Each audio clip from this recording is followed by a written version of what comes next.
Yes, I do have encyclopedic knowledge of this show, and I'm going to use it. When I can spurg about something, boy can I!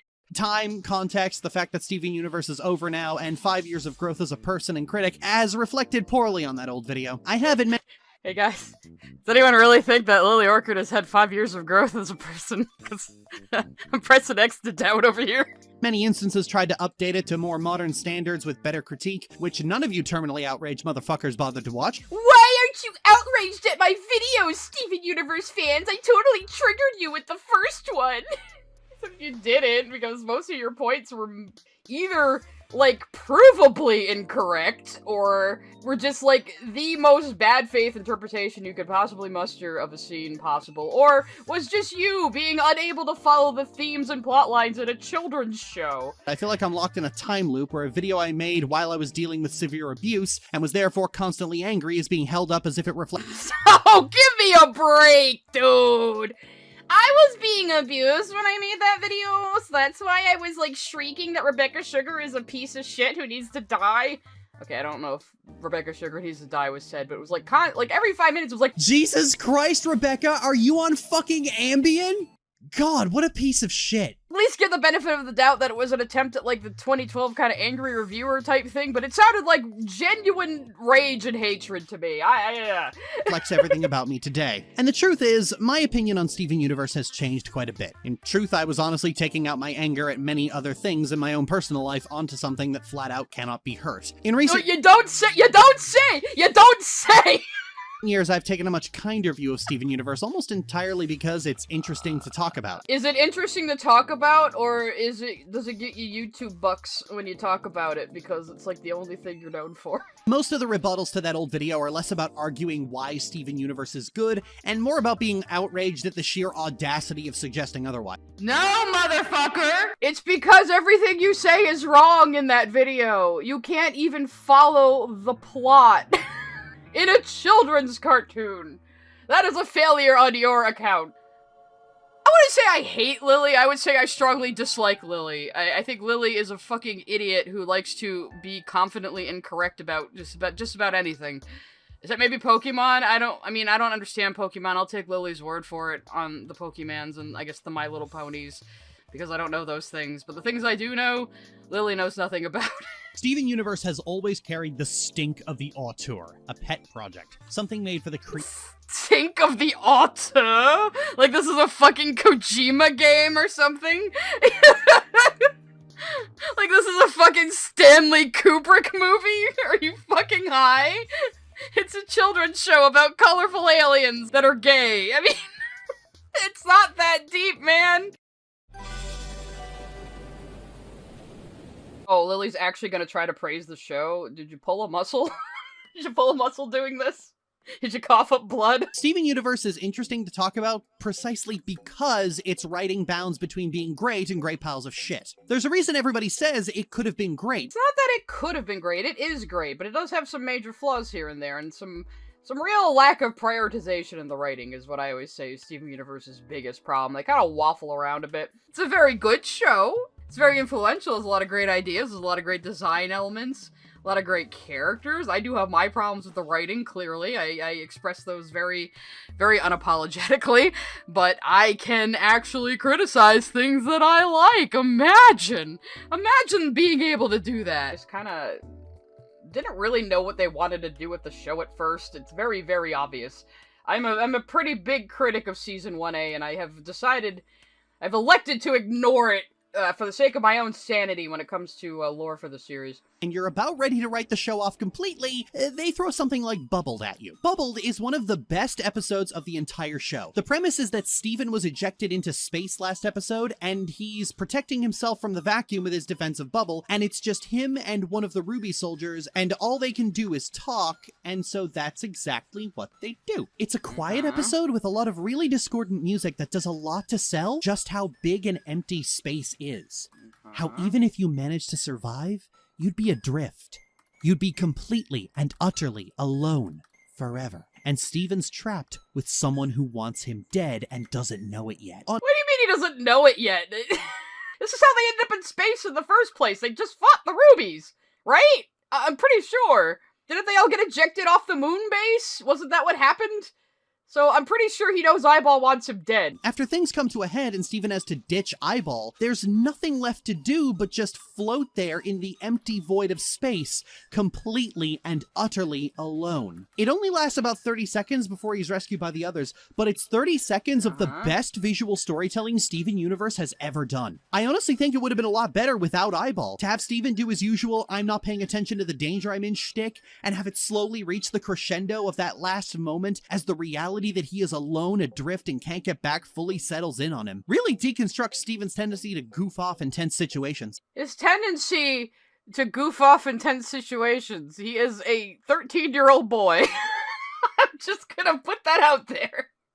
Also kids show. But for what it is, Bubbled is a good exploration of the concept, and one of the few times where everyone from the animators to the writers, well, they're the same thing, to the musicians are bringing their A game. Then the next episode is an extended. The animators and the writers aren't the same thing. The storyboarders and the writers are the same thing. The animators are in Korea. It's like such a simple thing to not get wrong. The Roadrunner homage. Then the next episode is a lore dump. Then the next episode is bad. Did you just call the episode with "Here Comes a Thought" bad? The whole episode where Steven is struggling with his guilt while he and Connie are trying to fuse a Stavati and... Don't even explain why it's bad, I guess. Yeah, okay, sure. With the one with like one of the most famous, impactful songs in it. Take a moment to think of just flexibility, love, and trust. Take a moment to think of just flexibility, love, and trust. She thinks it focuses too much about Connie's trauma, saying it isn't trauma. Mindful Education is one of the worst episodes of Steven Universe. About 3/4 of the story is dedicated to Connie apologizing over suplexing someone as a result of her combat training. More time is given to an accident than the actual deep-seated issues a character is facing before just leaving it hanging there. Connie feeling bad that she broke a kid's arm is, like, not valid somehow. Yeah, right? Like, Connie is also having, like, a hard time, and they both have to reconcile it, and Garnet is teaching them mindfulness. It's animated by Takafumi Hori, but of course Lily thinks Takafumi Hori was brought in as, like a way to, like, boost numbers or boost the animation or something. No, Takafumi Hori is just a fan of Steven Universe. He has gone on record saying that Steven Universe is his favorite show. This legendary Japanese animator worked on Steven Universe because he loves Steven Universe. Been complained about before, but Steven has this rather unusual trait where Steven has to actually be present for an event in order for it to happen. So if you thought you could have a moment... Well, no, it's just that we don't see something happening unless Steven is there to witness it because of the Steven-only perspective, which I do have my own criticisms of. They write themselves into corners a few times because of the Steven-only perspective, and it can be frustrating. But, like, it's kind of a neutral thing. They just fumble it sometimes, in my opinion. Between Garnet and Pearl as they both talk about losing someone important to them, you can't get that because the show has to contrive a way for Steven to be there. You think adults never have arguments in front of children? You know, I mean, it's normal family shit, man. I don't know what to tell you. And if he's there, he has to be the center of attention. What about last one out of Beach City, where he's just kind of in the back seat for the whole thing? The episode is interesting because... Well, exactly! What I'm fucking talking about! Steven's just... He's not the center of attention! Most of it is dedicated to Pearl getting a crush on a woman who looks a lot like Rose. And it's probably the best episode primarily featuring Pearl living her life and moving forward with it. But it's brought down by the fact that Steven has to be there making glib remarks the entire time. What glib remarks does he make? He just sits there being a child and saying things. I mean, he points out the chick looks like Rose. Like, I wouldn't call that glib exactly. He's just kind of like, hey, Pearl, I kind of noticed this, buddy, you know? If this were a solo Pearl episode, it'd be great. Pearl goes on a quiet road trip during the night, thinking about everything, resolving to move forward with her life, coming home a renewed... Wait a minute, but what, you don't want Amethyst to be there then? Lots of shows have main characters. They still take time to give other people a moment in the spotlight. But this is a Pearl Spotlight episode. It's mostly focused on her. But, you know, typically, when you're writing an episode of television, you want other characters to be there for the person it's focused on to interact with, you know?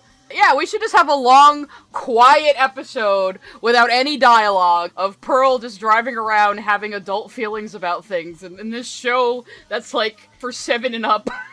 Yeah, okay. Okay, sure.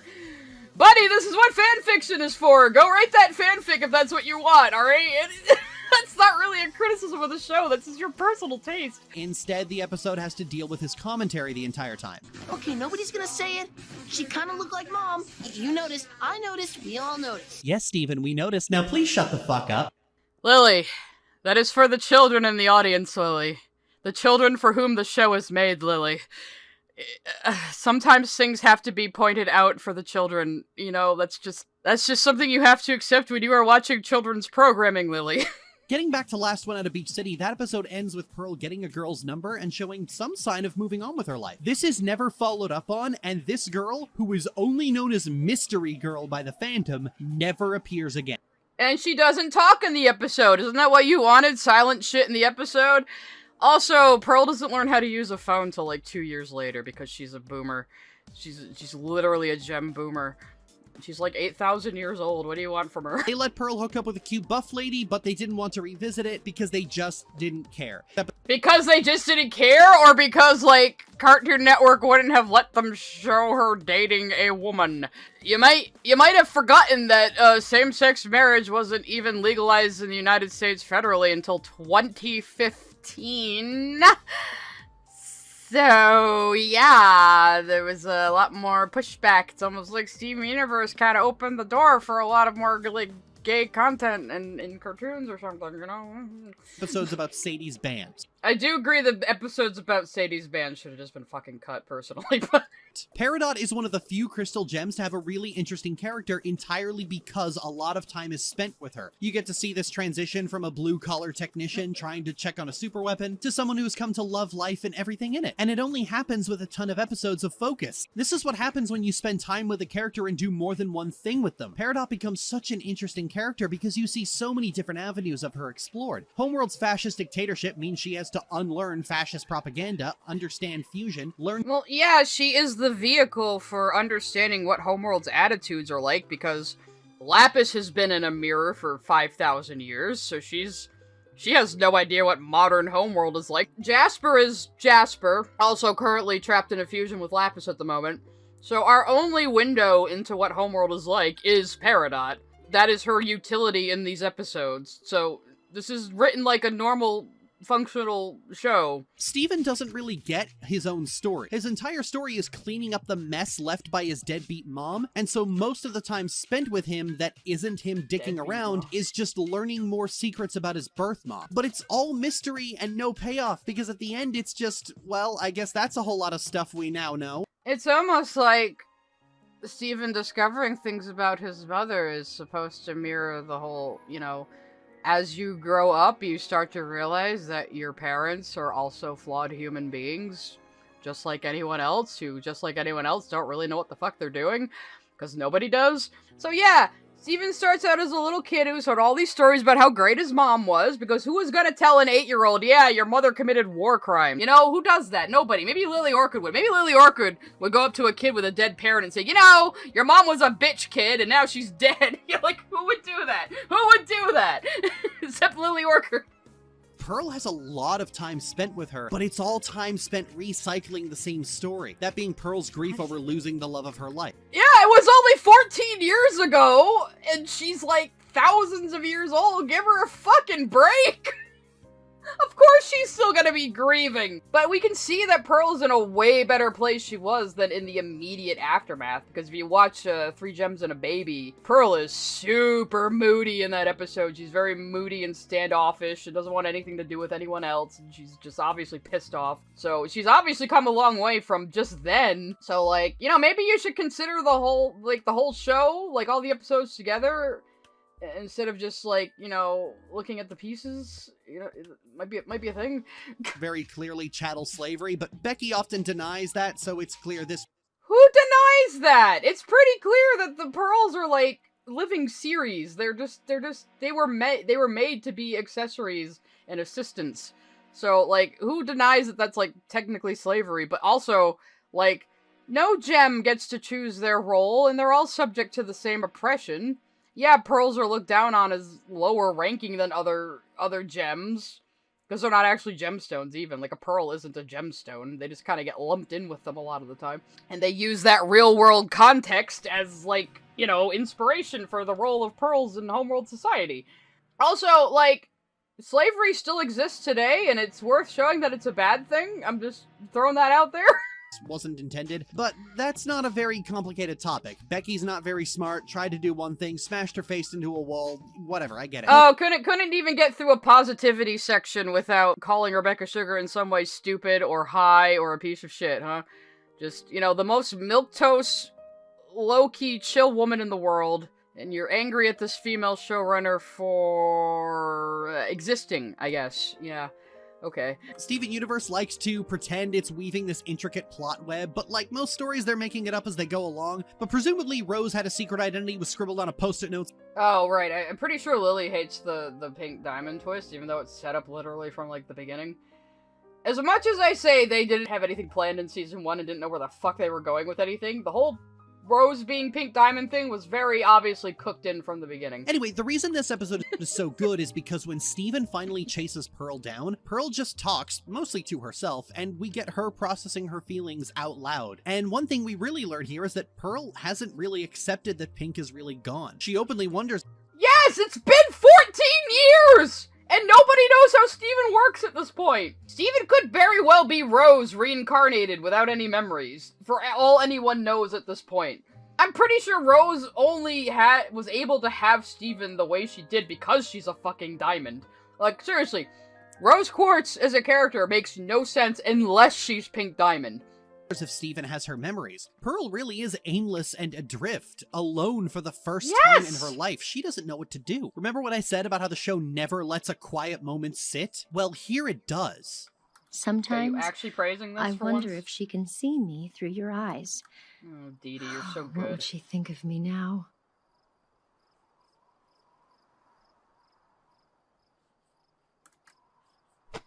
Well, I think you're pretty great. He's such a good boy.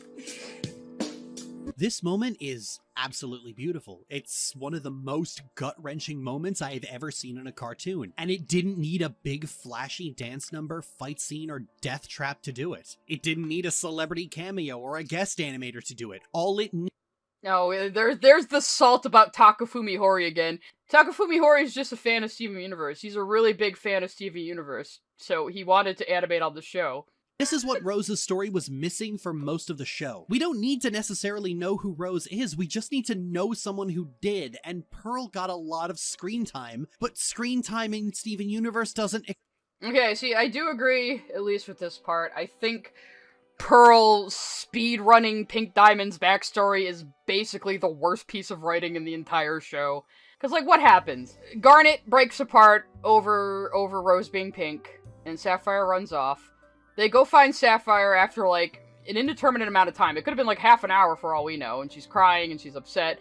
And Pearl goes, no, listen, everything you think Pink did bad wasn't that bad. Listen to me, the #1 Rose Quartz fangirl in the world who was there and totally isn't biased. It does feel like they're hand-waving Pink's backstory a little bit. Like, oh crap, we gotta get all this shit in before the show ends. See, Cartoon Network wanted Ruby and Sapphire's wedding to be the last episode of the show, and for a show all about love and finding happiness... No, they didn't. They explicitly told Rebecca Sugar that if she was going to have a same-sex wedding in the show, then she was not getting renewed for another season. That is what happened. And now every year, during Pride, Cartoon Network trots out their wedding like it was their fucking idea to begin with. And I hate it. Allegedly, and I say allegedly because I honestly just don't believe a single word that comes out of Becky's mouth, she had to really fight to get a few more episodes to finish the story. So do you not believe her about the homophobia either then? I mean, you just glossing right over that part? Where Becky Sucrose was told that her show's over if she has a gay wedding? Between two little lesbians? You just not even gonna mention that? You're just gonna say, oh, Cartoon Network wanted to end on their wedding and it would have been really happy and cute, but then she begged for more episodes and ruined everything because I hate Rebecca Sugar for some inexplicable reason. She leave a flaming bag of poop on your front porch. Did she fill your car with packing peanuts? What did Rebecca Sugar do to you, Lily? The solution there could have just been to flip them around. Have the wedding after the end of the show, after all that shit with the diamonds. They couldn't. Because in order to make sure that the wedding couldn't be cut, they put it in the same episode as the diamonds arriving. So then, because it was plot relevant, Cartoon Network couldn't skip it. That is why. Did you do any research? This is why Steven Universe thought nothing about taking a story regarding dysfunctional family dynamics and just throwing Nazis on top of it. Because they're not Nazis! Here goes my my rant about the diamonds. So, what do the diamonds do? They expand their civilization with no regard to the local ecosystem and wipe out several species doing so. Now, what other species can we think of that does something like that? I wonder. Obvious environmental message in a children's show, and it went directly over your fucking head. But no, they're Nazis because Steven makes a comment about them being dictators, because Steven will just, like, say these dark things every once in a while, and it's really funny. Like, when he describes Malachite as a fusion boiling the ocean with hatred... It'll be like there isn't a vengeful fusion boiling the ocean with hatred. Where does he get this shit from? Steven, you okay? we know why. The Diamond's redemption was the single most contentious thing the show ever did. You spend the No. entire show being told, yep, they're evil, they're oppressive, they do genocide, they hate non-stated relationships, they don't respect people's identities, all the- They're not genocidal. Unless you count against gems, but most people who say that are like, the Diamond's genocided entire planets. I'm like, look, I don't like it either, but word of God is they never met anything that wasn't, like, above an animal species, so, again, environmental message, they're expanding their civilization, and destroying ecosystems, and wiping out entire other species that are lower than them. I wonder what other species does that, I wonder. Golly gee. people they want to exterminate are branded with stars, and then suddenly the show just Oh, God, hang on, did you just say what I think you fucking just said? Holy shit. do genocide, they hate non-stated relationships, they don't respect people's identities, all the people they want to exterminate are branded with stars, and then Okay, there is no word stronger than retarded for what Lily just said. That is just fundamentally mentally challenged. Did you just try to say the crystal gems all wear stars because they're being oppressed like the Jews in a show made by a Jewish woman? Rebecca Sugar said the reason they picked the star as a symbol is because it's kind of gender neutral, so both girls and boys could relate to it and want to wear it. So I think they actually considered making it a heart at some point. Like, you're just doubling down on the diamonds are Nazis bullshit with this whole their enemies are branded with stars. Just shut the fuck up. Oh my god. And Peridot was asking if she has to wear a star because she's, like, tentatively a member of the Crystal Gems now. And she's an idiot. And she has enough social skills. The star also, like, especially when you see it on Rose's outfit, it kinda looks like a hibiscus, which is the symbol of pink diamond. suddenly the show just fucking 180s and goes OMG like cringe aunties. I love the diamonds in the movie. Fucking fight me. I love them being a silly little Greek chorus that opens and ends the movie. I love it. It's the best thing that's ever been done with them. Fuck off, Lily. If you're going to go, this is a show about forgiveness and redemption, then fine. Just dial back the- Nobody ever said that's what the show is about! That's just one of the themes! What's my L take? That the diamonds are great in the movie? Fuck you, they are. They're wonderful. I love them. I love how, like, now that Steven knows them, they're far less intimidating. You know, the whole thing about coming of age and learning that the adults around you and the people who raised you are just human and they're just as lost and confused as you are, you know, that whole thing about becoming an adult, you know, how that happens. I guess you never found out, Lily, since you apparently estranged your entire family. Of course I'm a flawed people. No, I am a shining goddess who has never done anything wrong in my entire life and never fucks up anything, and all of my art is perfect, and I never forget to draw the star on Crystal Gem Spinel's bloomers, ever. You have multiple villains and you redeem all of them. That's just boring. You know what that is, Lily? That's fucking Dragon Ball Z. Vegeta killed thousands of people and blew up planets and was a real piece of shit, but he still married Bulma and had kids and became part of the main team because fuck you. Sometimes entertainment can just be entertainment. It doesn't have to be life lessons it's teaching you. Grow up. Never actually called Sugar a Nazi. What I did was question whether the show's fixation on redeeming space Nazis from the moon... No, what you said was, I'm not saying Rebecca Sugar's a Nazi, but if anyone were to think she's a Nazi because of the way the show ends, and they'd be totally right, but I'm not saying it. Let's get down to the bare bones of this, since I know this is what everyone is going to be quote mining. Do I think Rebecca Sugar is a fascist sympathizer? No. Do I blame anybody who comes to the conclusion that she is based on Steven Universe's content? No. Uh-huh. That is just you saying it and just giving yourself a little bitty buffer to try to pretend you didn't. Fuck off. The Diamonds are the worst for this. The Great Diamond Authority is supposed to be some dysfunctional family. Controlling mom, golden child, other siblings, tantrum-throwing out-of-control child, everything breaks apart, yada yada, your Tamagotchi is sad. But the Diamonds are also the cosmic dictators of an intergalactic fashion. So you were calling Pearl Chattel slavery earlier, but then you're willing to joke that, oh, she's Pink's Tamagotchi? Really now, huh? Yeah, that's, fascist empire that spans most of the galaxy and whose victims are numerous enough that they're incubating in the Earth's core in a lethal combination of mass grave and weapons of mass destruction. You know, I feel like these two aspects of the Diamonds are not really going to gel together. I mean, it's almost like all the gem stuff works on a metaphorical level, you know, that thing you don't understand. So it's not just my parents are in space and I'm estranged from them, it's my parents are in space and I'm estranged from them and that estrangement has a body count in the trillions, also Earth will blow up if we don't make up and become a family. No, they didn't have to make up and become a family for the Earth not to blow up. They solved the cluster issue by themselves without the Diamonds, if you recall. You know, in the show you're supposed to be reviewing. You can just stay estranged. Rose did stay estranged. This is Steven. They're two different people. It's almost like that's the point of the ending! Crooniverse Hello, really doesn't like the idea of disowning family and making a new one. So the story is filled with 17 different...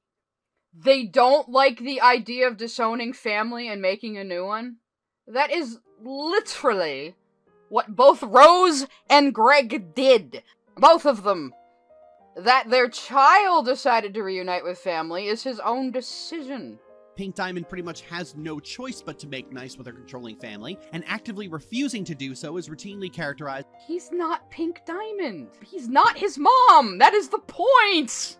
Oh my god. Because that's what happens when you give family drama a body count, and how much the story has to railroad itself entirely because not reuniting with the rest of the Diamonds is just instantly the rational, correct, and healthy decision to make. Even outside that immediate family, so to speak, the Diamonds are completely hated. Not a single character has a kind thing to say about them. Nobody in the cast wanted this reconciliation, so why did we do this? Nobody says nice things about the... I mean, there are gems hanging out with Blue Diamond and her clouds, and White says she's going around to various, you know, former colonies, letting Gems try out her new reversal powers, and there's Gems taking tours of the old palace, and they all seem pretty chill with the Diamonds. And Spinel, of course, is their new baby that they dote on, and... What are you talking about? Even going, we're family, we have to be family, and then one episode later it's like, oh, these fucking guys again. I mean, you just said you're estranged from every single one of your family members, so why aren't you vibing with Steven on that one? I don't understand here. I mean... I always found it a little skeezy the way the show spends so much time analyzing every single bad thing Pink Diamond ever did, because Pink Diamond's crimes are fucking minuscule compared to the rest of the Diamonds. You get these big... Yeah, almost like we're given looks into Pink's life, so we can understand why she became Rose and made the decisions she made. And we can have sympathy for her while also understanding that she has some pretty severe character flaws, like everybody else on the show. It's almost like that's the fucking point or something. Pink Diamond ever did, like all two of them, and it's such a... That was not about Pink! That was about Spinel's backstory! The whole song was about Spinel's situation. Pink just happened to be involved in it.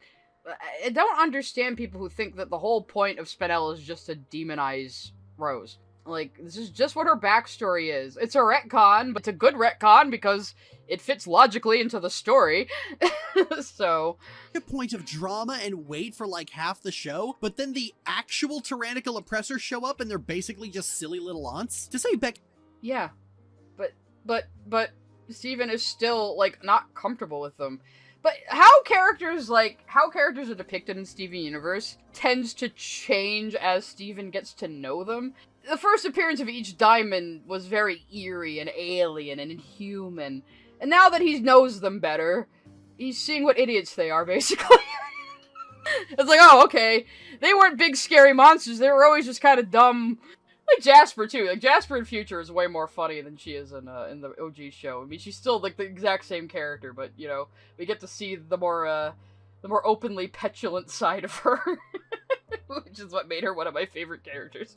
She started a rebellion and didn't have it stand for anything or have any teeth and got all of her loyal soldiers corrupted. And she got all of her subjects corrupt. She got them corrupted. Look what she made the diamonds do.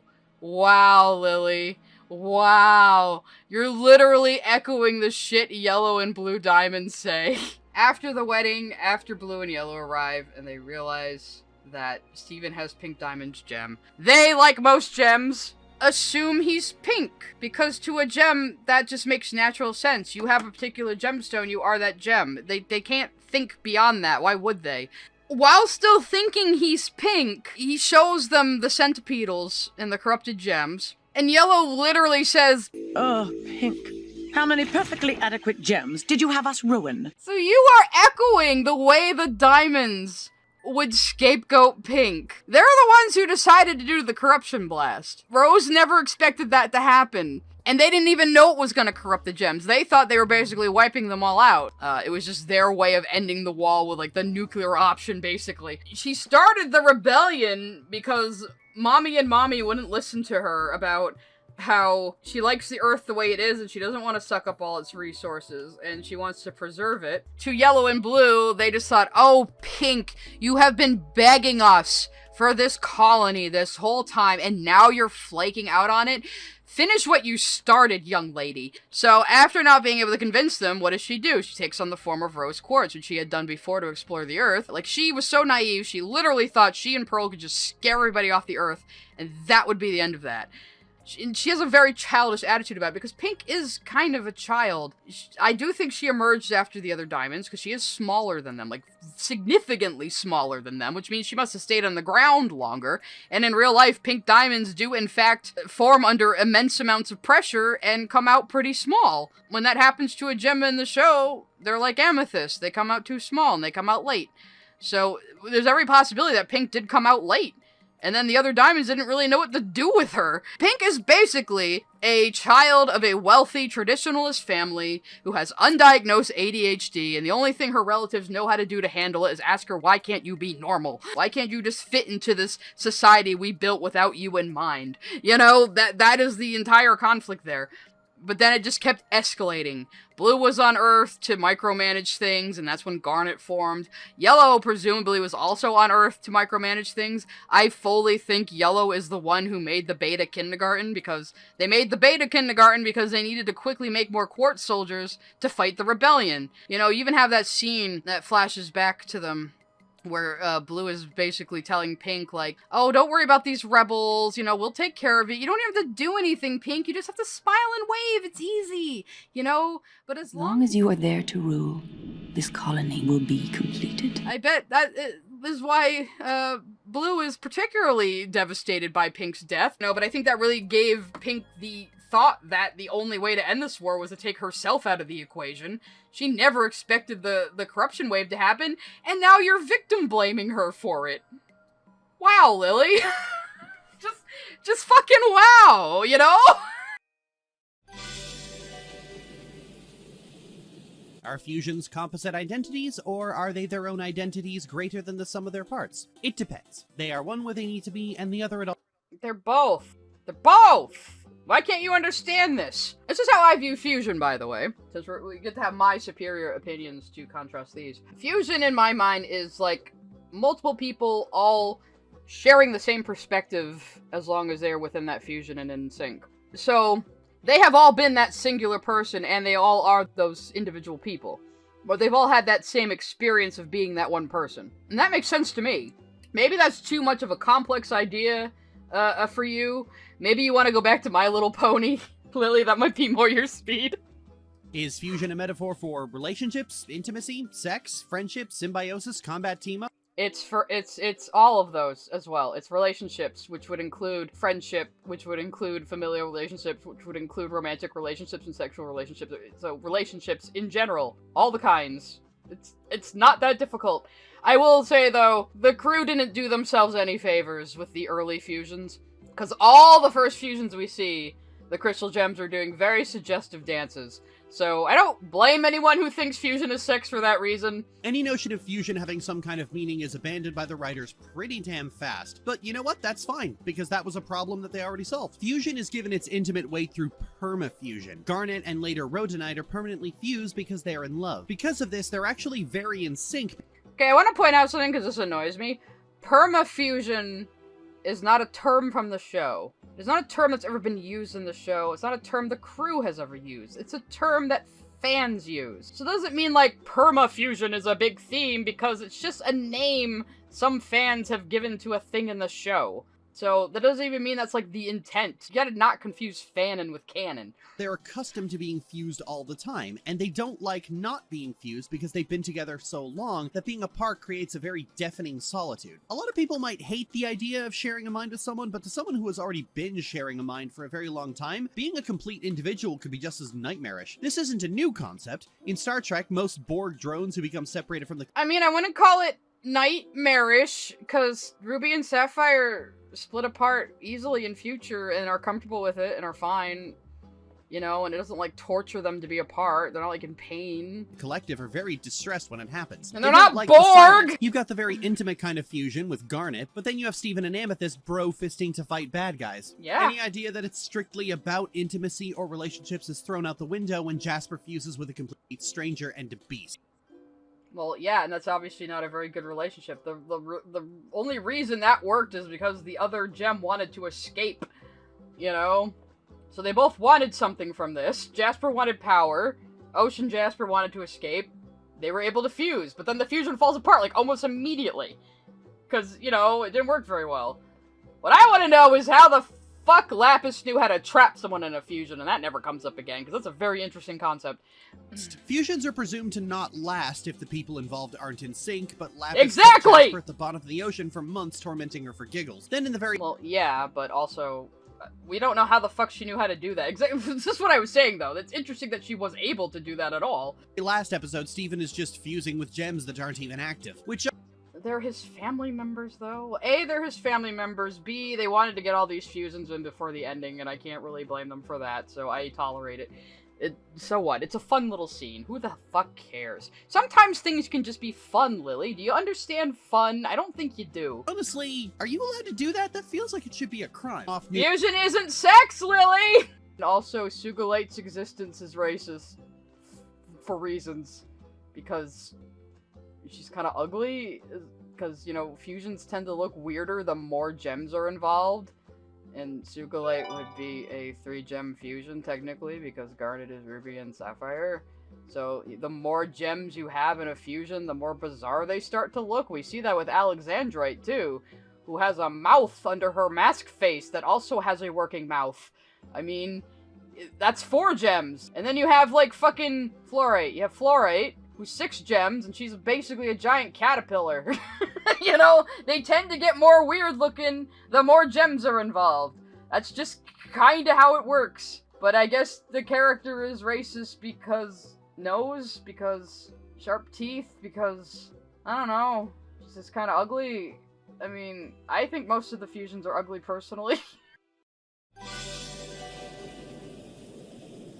In the Sardonyx arc, Pearl and Garnet form Sardonyx to destroy Peridot's beacon to Homeworld with more grace and agility than Sugilite previously had. But then Pearl starts repairing it to have an excuse to fuse more often. She gets caught, and Garnet is rightly furious, leading to an episode where Ruby and Sapphire can't agree on what to do about it. This is all interesting character work so far, as we now have to contrast the fact that Sapphire uses her precognition to avoid addressing issues in the here and now, and Ruby can't see the future, so she thinks Sapphire doesn't care. When they get home, all Garnet says is, "Not now." This is good because it puts the arc to bed in a way where we can pick it back up whenever we like and deal with it when everyone involved has clearer heads. Well, Pearl and Garnet get stuck in a trash compactor and have to very quickly work out their shit and fuse before they can get out. Almost like it's a metaphor for this being a conversation they can no longer avoid and have to actually talk about. How she couldn't help herself, which is something a rapist would say in court. Garnet, Jesus fucking Christ! Because Garnet's so strong and put together and stoic and independent, and she wanted to be strong too. But Garnet says, hey, this idea that I'm some stoic, strong, always together person who doesn't need emotional support is a load of horse shit. This is one of the first times Garnet has admitted to having doubts and insecurities outside of being the stoic one. So, when do we get to see more?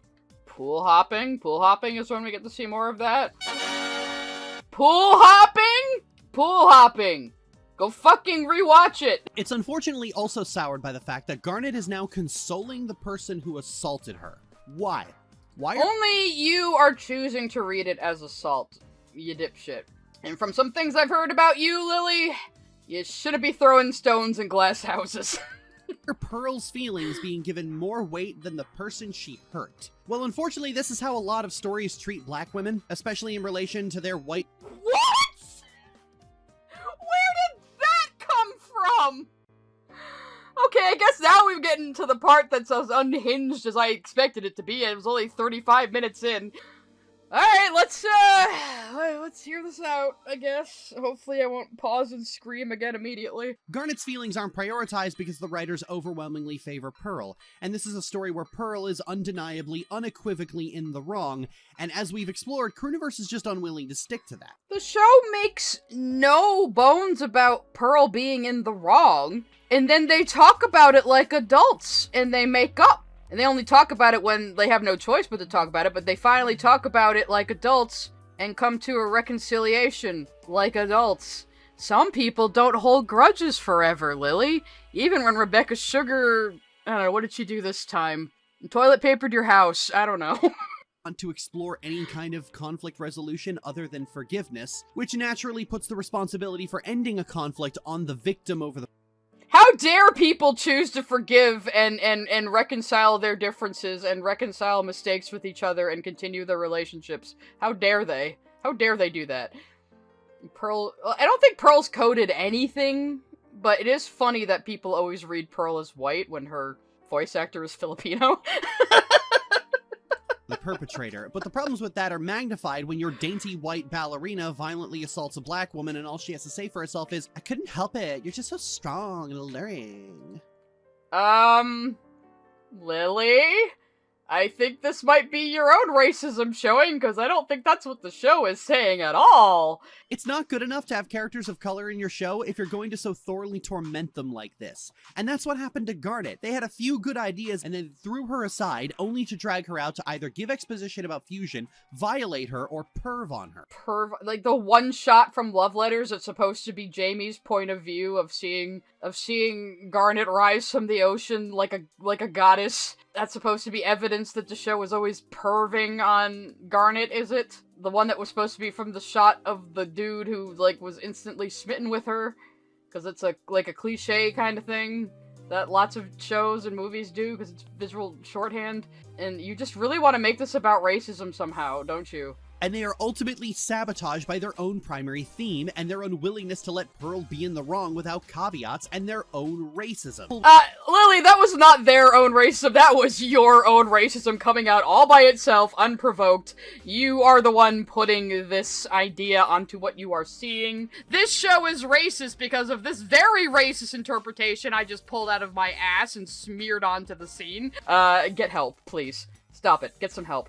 We're gonna have to bring Michael Jordan out here to tell you. Morally, ethically, spiritually, physically, positively, absolutely, undeniably, and reliably racist.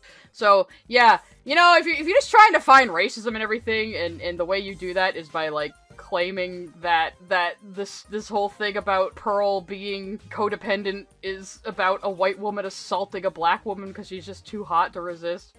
You are the one who decided to say that, Lily. You and nobody else. Nobody else in the entire fucking world said that but you. I've said this in about 17 different places before. I think the racism in Steven Universe warrants full analysis, and I've been working on a script doing just that for a while. It's generally something I tinker with in between. Oh, you're working on a script about the racism in Steven Universe. By all means, please elaborate on this topic and show us how it's not just you being racist and imposing that on the show. I would love to see that video, Lily.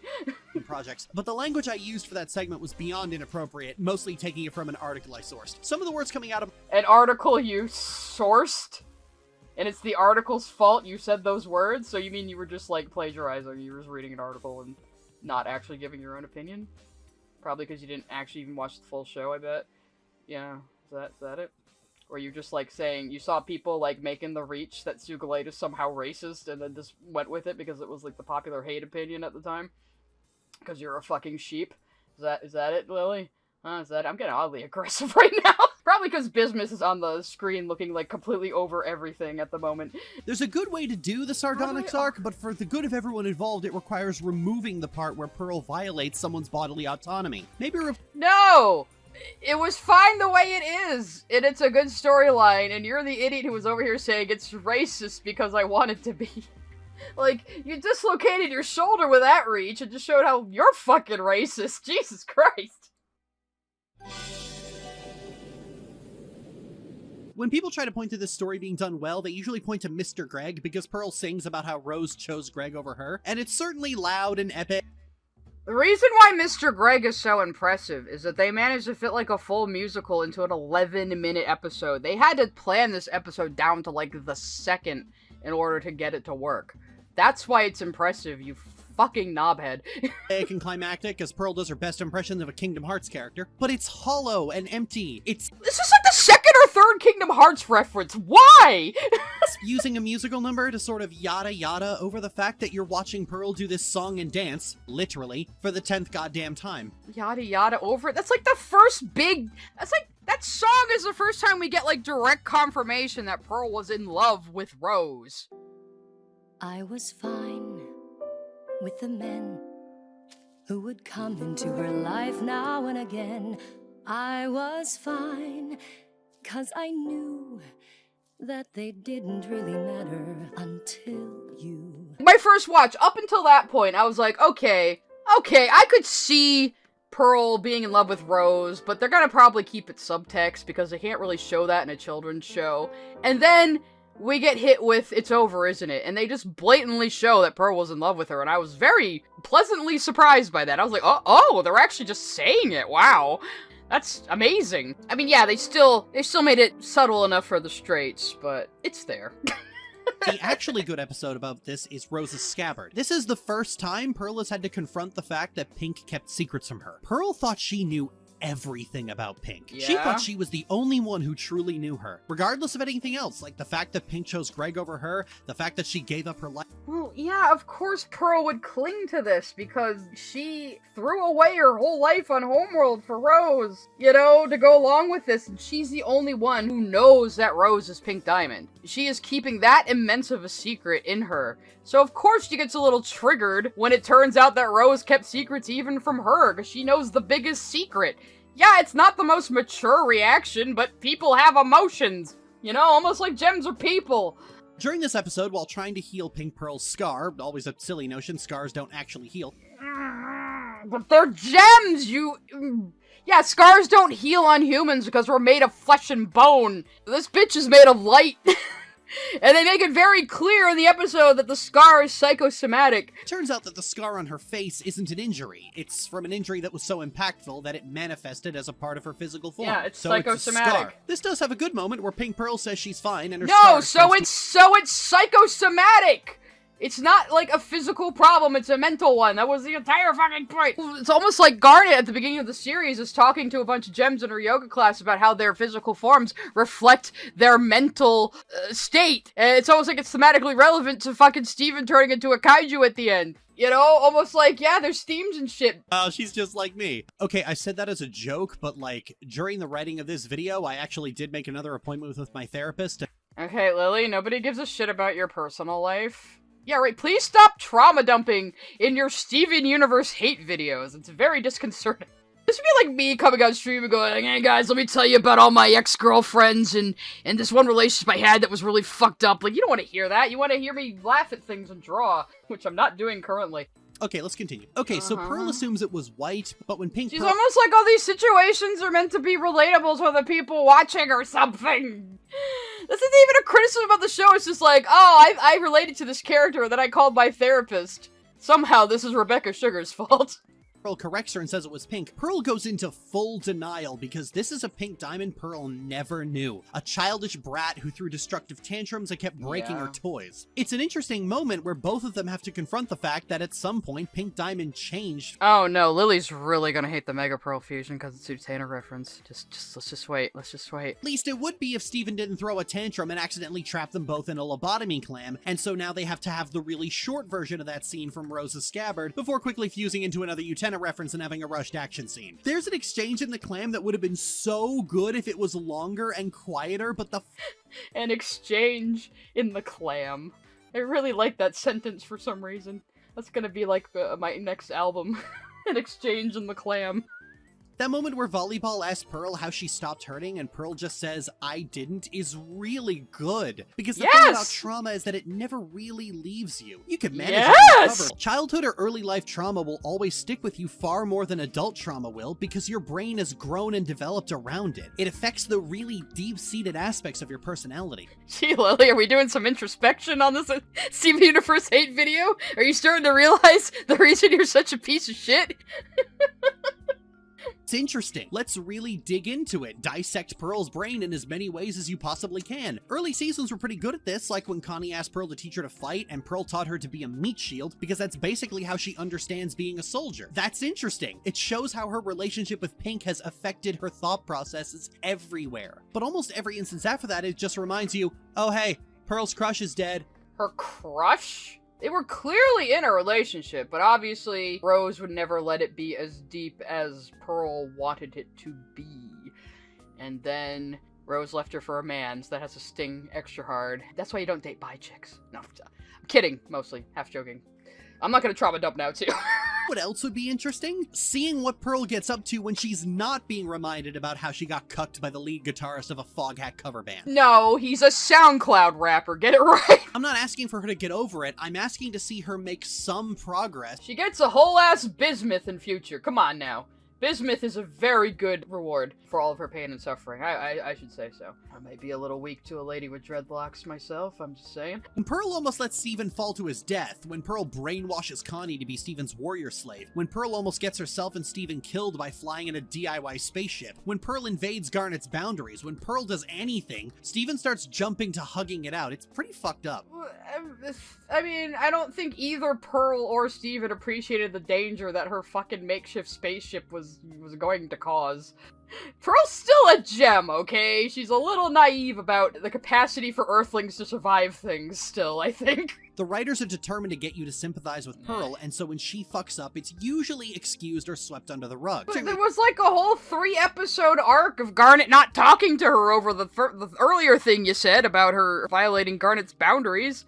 Like, they had a fight, like, over several episodes about that. I mean, there were consequences. The crew seems very afraid of criticizing Pearl at all, and so they do everything in their power to blunt all of her actions, and that usually means Steven forgiving her. I mean, Pearl is wrong very often. She's very rude to Greg. She's often saying, like, very insensitive things she thinks are helpful, but they're really not. We're obviously not supposed to think she's a perfect character, and we're supposed to laugh at her foibles most of the time. Amethyst! No more roughhousing! You'll exacerbate your crack! Just stop taking shortcuts. Unpack Pearl's behavior. People will get it. It's almost like there's this fear people will condemn Pearl at the first opportunity, but people— You mean like you? You seem to hate her quite a bit because of, like, very understandable mistakes she makes due to her emotions and her past trauma. So is trauma supposed to, like, be excusable and explain people's actions, or is it not, Lillian or Cadio? You might want to, like, fucking ask your therapist about that. They might have some opinions on that.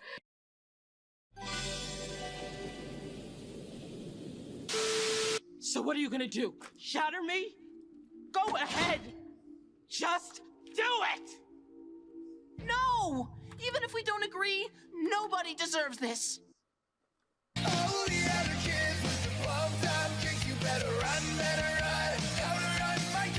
Okay, so you're just gonna remove the context of this, huh? Yeah, okay, like, 2 years later, Steven is spiraling, trying to find meaning in his life. The future is all about Steven going around to everybody he knows, trying what works for them, and failing utterly, and just getting worse and worse mentally. So then, of course, his last resort is, like, the worst possible person he could go to for advice, which would be Jasper. And my theory about why he ended up shattering her is that, I mean, I think Steven believes Jasper's hype. Jasper was the first, like, truly dangerous villain Steven encountered. And I think on some level, because he never actually defeated her himself, ever. Even in Earthlings, he was Smoky Quartz with Amethyst, and then Jasper just kind of defeated herself by refusing to be helped when she was being corrupted. So he never actually, like, defeated her. So I think to Steven, he thought Jasper was as indestructible as she acts like she is. So there's no way he intended to shatter her. He basically thought, you know, like, oh yeah, I'll show you my full power like you keep telling me to, come on. And then, whoopsie doodles, you kind of shattered her. It's a little different between Bismuth saying, just shatter me then, and Steven accidentally shattering Jasper because he just spent 3 days with her, listening to her might makes right rhetoric, and I didn't teach you that. Is emulating her. Unless I forget, Jasper has probably shattered, like, hundreds of gems. I mean, let's be real. Remember how shattering gems was this big line that was too far to cross because it was clearly a fate worse than death? Well, it turns out you can repair shattered gems very easily. That's not easily. You need all the diamond elixirs to do it. Plus Steven's tears. Because my whole theory about this, too. Rose's healing tears never came from love. They came from regret. Because the only 2 times healing tears have worked for Steven was when he was feeling regret. The first time was when he brought Lars back to life, and the second time is when he brought Jasper back to life. The whole thing about that, too, is after Steven shatters her, Jasper's basically thinking, okay, good, now we're on the same page. Now he's worthy of being my diamond, and I will obey him like he wanted me to. And this is what we both wanted, right? And Steven's just like, no, you dumb bimbo. Oh, Jasper. She has her own special logic about things.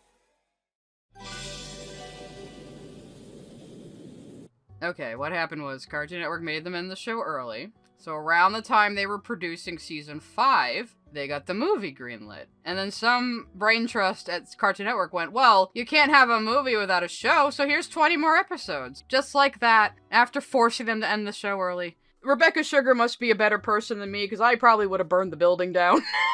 If I received that news. It's like the biggest crock of bullshit I've ever heard of. And it's exactly why I'm much easier on Future than I am on the main show, because what do you do with that? And Steven turns into a kaiju because his 12-year-old girlfriend refuses to marry him. Connie is 14 going on 15 in Future, and Steven is 16. Did it somehow miss the little title screen that shows Steven is 16 years old now? Do you think Connie just doesn't age? What is happening? And also, he didn't turn into a kaiju just because Connie didn't want to marry him. It was the culmination of all of his desperate attempts to find meaning in his life. Fucking watch Steven Universe Future. Actually, don't watch Steven Universe Future, Lily, because you won't understand it anyway. Steven, ever determined to take the shortest route to any destination possible, proposes to Connie and says that they should be Stevani permanently. This is disturbing to Connie. Like I just said earlier, the whole point of Future is Steven going around to everyone he knows, trying what works for them because he's desperate for meaning in his own life, and it doesn't work because he's just trying to emulate other people instead of, like, finding out what he really wants. That's why this goes downhill very quickly for him. But that's also why he's rushing into, like, proposing to Connie, because he's fucking desperate. He doesn't know what to do with himself anymore. He's 16, and he saved the entire galaxy. Where do you go from there? Who has lived with actual real parents and friends, and so places a lot of value on individuality, so she obviously turns him down. It shows, probably for the first time, that other people have experiences that are different from Steven, and the things he's been taught to value are not the things they've been taught to value. What? That's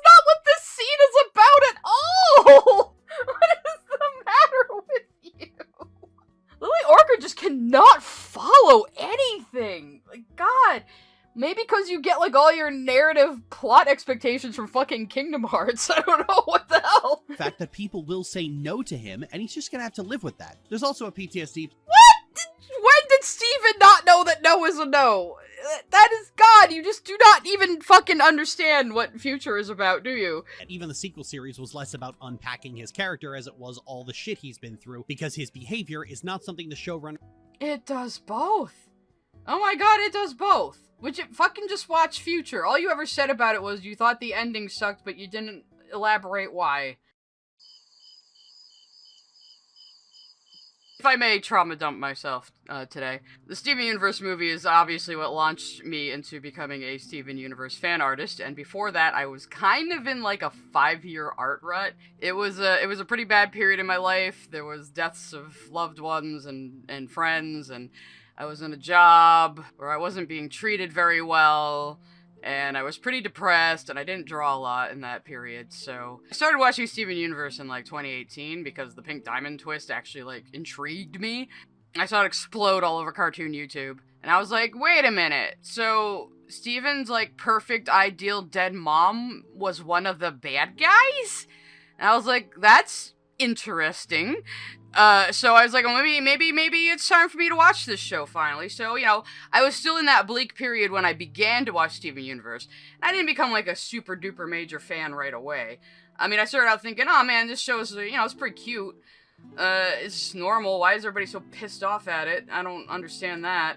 So yeah, I was enjoying the show, and I started getting into the lore more when we got into like, Mirror Gem and stuff, and Pearl admitted, like, all the monsters they fight are fellow gems, because I didn't know that going in. All I knew was, like, Rose was Pink Diamond, and Garnet's a fusion. That's basically what I knew. I don't know what it was about the movie. I had just changed jobs. I finally, like, everything came to a head at that terrible job I was at. My friend and coworker had just died of pancreatic cancer. She went downhill very quickly. Management was already terrible there, and the owner was already, she had no idea what she was doing. She was always, like, just mean to me all the time. I finally just stormed out. I had enough. I just stormed out. So the movie came out just as I had gotten out of that really bad period of my life, and I kind of hyper-fixated on it. I may or may not have had a bootleg copy on my Google Drive and had been watching it, like, repeatedly. I may have, like, gotten really autistic about it or something. Yeah, I did. So it kind of wormed its way into my brain, and then I did my first, like, little switcheroo image, thinking it was just gonna be, like, one drawing, and everything just kind of spiraled out of my control from there, and here we are. So the point of all that was that the Steven Universe movie means a lot to me. I don't like to be dramatic or anything, but Steven Universe really did bring me back into creating again. So I really do have that to thank for it. As critical as I can be of the show, as much as I shit on some of the writing, it is very, very dear to me.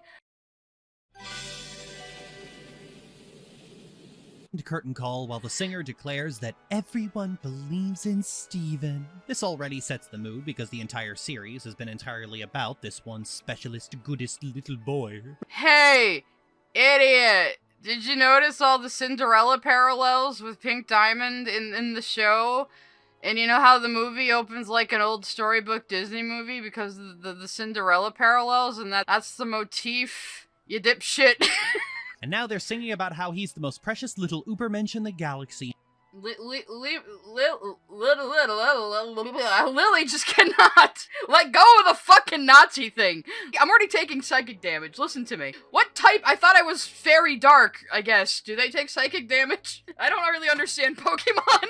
Maybe I can trigger Lily back. Hey, Lily, if you watch this video, I'm gonna misunderstand Pokemon. Guess what? I've only ever played Pokemon Go. Yeah, that's right. Turns out the story is actually being told by White Diamond, who is welcoming Steven in as their newest little colonizer. But then he pulls the rug out from under them on live TV by saying, nah, I'm gonna go back to Earth and become a debate bro. Fuck you even getting that, like, did you just want to make a debate bro joke, but you didn't?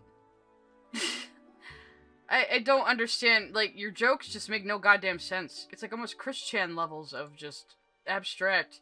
It's fascinating in a way. I feel it's worth pointing this out whenever, like, harem anime shit is happening, but Rebecca Sugar is a weeb, and so when you have all these grown women fawning over this little boy that just so happens to have all the same opinions as Sugar, Really? I can't help but feel like we're watching someone's private collection. Really? Like, really? How do you get harem anime out of this unless you're, like, one of those weirdo fucking straight guys who, you know, like, just wants to draw porn of Steven Universe characters without actually caring about the show? Like, you yourself said in the last video I watched that they were silly little aunties. That is clearly what they're being here. And also, the diamonds are kind of the Greek chorus of this movie. They open and close the movie with a reprisal of their song. Just let us adore you. What? That is such a stretch. And you know, people who haven't seen Steven Universe are going to believe this. Credit where it's due, Patty, Lisa, and Christine are putting their whole pussy into absolutely atrocious songwriting. Did you have to say that about these women? Did you have to say they're putting their whole pussy into singing about these three very talented, celebrated women? Did you have to do that? Really? Did you? That's just, yeah, okay, moving on. Maybe actually play all of Let Us Adore You, because it's really fucking good, and it's like one of those 1960s harmonizing ballads. I don't know exactly what you call that style of music. Yes, we know that you're not her, but you were her. You know what it meant to love her, and you remind us so much of her. The Diamonds are all like, Steven, we stopped doing fascism, kind of, not really. Please give us head pats. Yeah, that is exactly what they're doing here. They still don't quite get it. I've been saying please and thank you even to lower life forms. What did we talk about? Equal life forms. It's a joke, Lily! Maybe that's your problem. You don't know what the fuck jokes are. You don't know what's funny, because you're a very unfunny, very miserable person.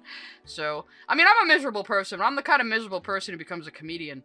Watching these monsters beg for the approval of this little white boy who's just become the center of the universe by virtue of his own boring white guy. Okay, so, like, a lot of people think Steven might be Jewish, for one thing, with the last name DeMeo, which was Greg's original last name, and also, he's got that little white boy fro, and also, I'm just putting it out there.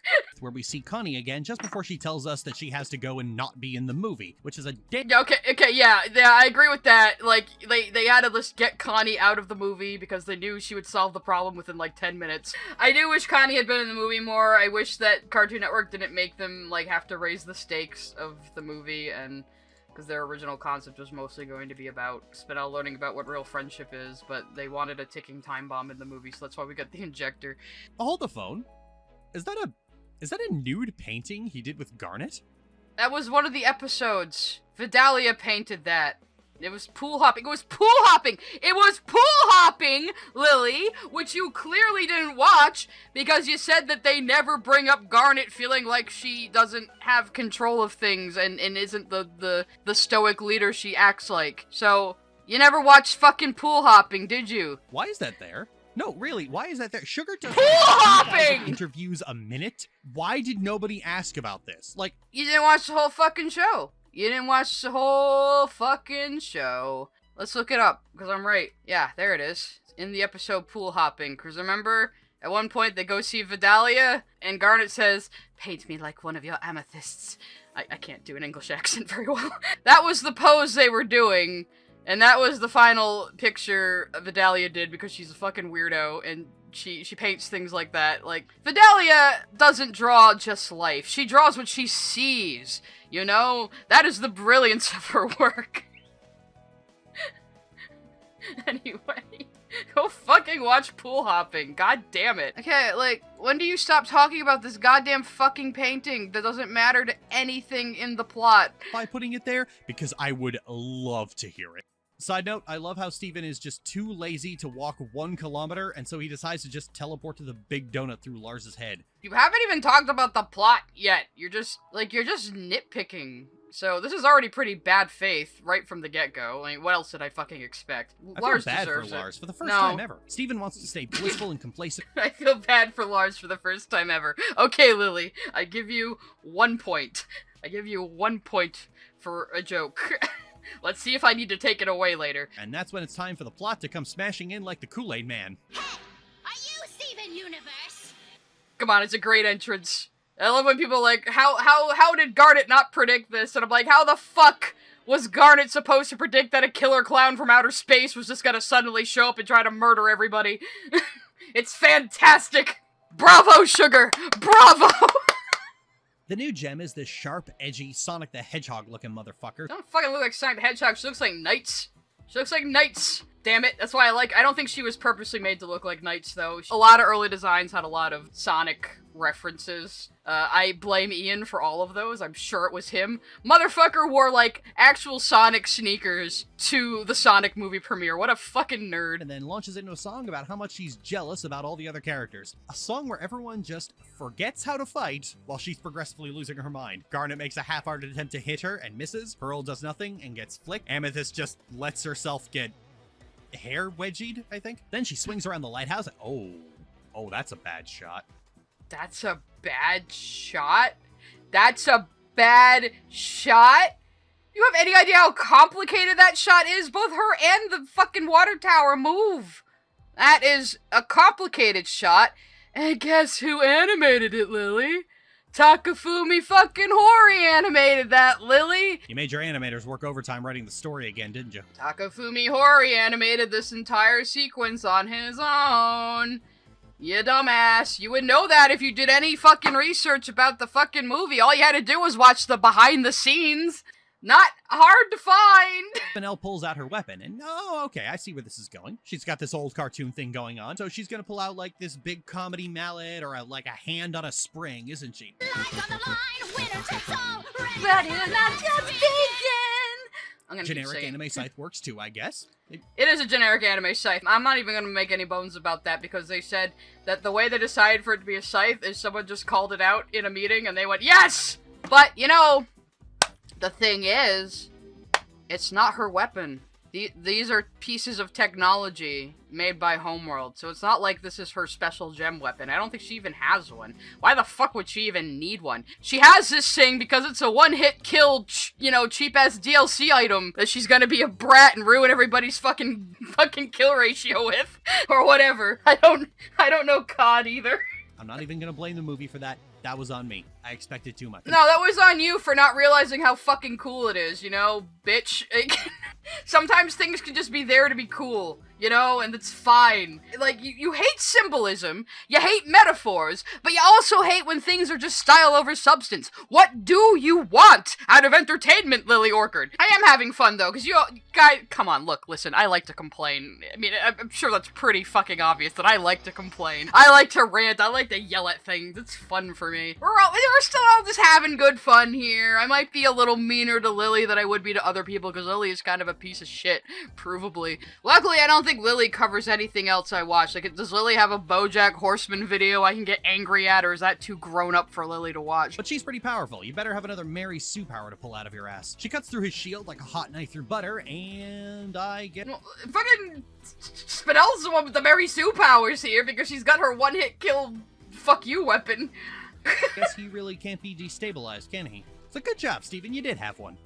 Well, yeah, he can't be destabilized because he's fucking flesh and bone boy. But yeah, he can't, of course he can't poof. Then they get into a tug of war, and then he takes her scythe and cuts her in half. But it turns out Spinel can't be bubbled because she did something to his gem. Well, time to get the hammer, Steven. No, he just takes them inside and stares at them. Weak sauce. Okay, so we're back to Steven should commit murder, but then last time you made fun of the fact that Steven committed murder. Like, make up your fucking mind. Do you want to see Steven commit murder or not? I just have no idea what's going on. Well, son, now you know how I feel almost all the time. Pearl tries to regenerate, but she's an oyster, and it looks like Pearl's been factory reset to her original settings. And then she is erroneously under the assumption that Greg is her new owner and sings a song about him. I am at your eternal service. Welcome to your new Pearl. Jesus fucking Christ, Lily. It's not a The movie goes out of its way to not do the stereotypical thing. The stereotypical thing would be for Greg to be like, oh, haha, I can now make Pearl do whatever I want. I'm going to make her do my laundry and clean my house and, you know, do embarrassing things to get back at her. But instead, no, the whole time, Greg is chasing her around, telling her not to wait on him because it makes him really uncomfortable. And that is far more in character for Greg. So, like, it completely subverts the, oh, hey, I'm gonna make this brainwashed character my maid trope, but Lily is trying to say it is that. It is probably not gonna show any footage that contradicts that, you know, to keep up that narrative. Then Spinell comes back. She's been factory reset as well, which means there was nobody to tell them what kind of load the big space penis is shooting into the Earth. Like, you keep making these weirdly sexual comments about everything. You are the one making these strange sexual comments for absolutely no reason, completely out of pocket, Lily. Bismuth, Lapis, and Peridot are still unharmed and can still help, but they don't really know much about it either. Here she is, my new best friend, Spinell. A pleasure to meet you all. Noodle I daughter. thought you said she was just trying to kill you. Oh, Bismuth, that was a whole 12 seconds ago. We gotta stop dwelling in the past. Lily! That is the exact joke they all make there that you just skipped over, Lily. I thought you said she was just trying to kill you. Wow, quick turnaround. No kidding. It took me months to stop trying to kill Steven. I say it took me a day and a half. I'm still on the fence. You made the same joke the movie just made, but you hid that the movie already lampshaded it and made that joke. You had to cut that out so you could pretend that the show isn't self-aware, because it absolutely fucking is. Yeah, Lapis is definitely coded moody goth girl. That's why so many people simp for her. She's moody goth girl coded. Bismuth explains that the weapon is used to reset gems to being back to how they made them. You didn't mention the Star Wars joke of Peridot looking down the barrel of the fucking rejuvenator while she tries to figure out what it is. To essentially mind control gems who started having silly ideas about free will and sex. Okay, that was a little funny. It has been wound back to 0. You have a 1.5 now, Lily. That is the most you've gotten out of me so far. Trouble and nobody knows what to do. And then he looks at Ruby and Sapphire and laments that he wishes Garnet were here, and to my surprise, they actually very faintly play the melody to Stronger Than You in the background, which is about the second time. How is that to your surprise? That's their leitmotif. The show does this all the time, you just didn't notice. Time they've done this in the entire series. The only time. No! You hear the Stronger Than You riff with Garnet all the fucking time! It's like her theme song! You're stupid, Lily! You're stupid! You're basic! Then Steven sings a Linkin Park song, and the entire time this is going on... That's mostly Bismuth's song, stupid! Why did you skip that? 'Cause we are the crystal gems, and we never give up. We never give up on our friends. As long as one of us is standing to brandish the star, we'll find a way to save the day. That's who we are. That Uzo Aduba gets a song because she is a Broadway singer, you know. They decide the best way to get them to refuse is liberal applications of violence. He can't go through with it, but then Spinell picks up the edgy pizza cutter and jackhammers her way across the land. Okay, you know what? I have a funny thing to know. The first time I watched the movie and that happened, I said to myself, is she fucking with them? Does Spinell actually remember and she's fucking with them? Honestly, I think that would have been pretty funny too, but nah. Sapphire's predicting everything, Ruby's gushing about how cool she is, and Sapphire's blushing like a gay idiot. This is something Steven Universe always gets right. I mean, yeah, Ruby and Sapphire, whenever they're apart and not Garnet, are both a couple of gay idiots with one brain cell between them, and it's wonderful. Sapphire are on screen, the story grinds to a halt for quality sapphic nonsense. An anvil drops on Ruby's head, and Sapphire pushes her out of the way, causing them to... I mean, it didn't grind to a halt. The whole point of this was that they will become Garnet again. You know, that there was a purpose to this. Stupid. Goes back into Garnet, and they fall in love at first sight. Unfortunately, it's not even halfway through the... They didn't fall in love at first sight. They remembered their love for each other, but it wasn't enough to bring back their full memories because they only just became Garnet again. So now Garnet also needs her memories. How are you not getting this? The whole point of this is, like, their memories are in there. They just have to get them, you know, they have to bring them back to the surface. Get them to, I don't know, get the folders out of the recycle bin, I guess. I don't know, whatever the fuck is going on inside the gems data-wise. The movie yet, so Steven's hasty solution turns out not to work. Garnet doesn't remember jack shit, and it looks like her entire brain's fallen out as well. What's going on? The whole joke is Cotton Candy Garnet asks nothing but questions, whereas normal Garnet never asks questions. It's just a little writing callback, and Cotton Candy Garnet's just cute. She's just cute, look at her. How is that also a fetish? You don't know how to use this joke. You just don't know how to use this joke. Like, none of your uses of it have been funny, or even make any fucking sense. How is Garnet being baby a fetish? Do you have a fetish for that, Lily? Or, I mean, do you have a fetish for somebody being lobotomized and acting baby? I mean, I would be very concerned if you do. Spinel wants to come too, but Steven wants her to stay there. But then she has a little bit of a Gollum moment. You stay here with the others, yes, you and do. I'll be right back. No! Okay, she's faking it. Got it. She isn't faking it! She literally doesn't remember, but it's to show that her memories are just under the surface. They're just under the surface, ready to pop back out, and Steven would prefer to restore the memories of his friends before that happens.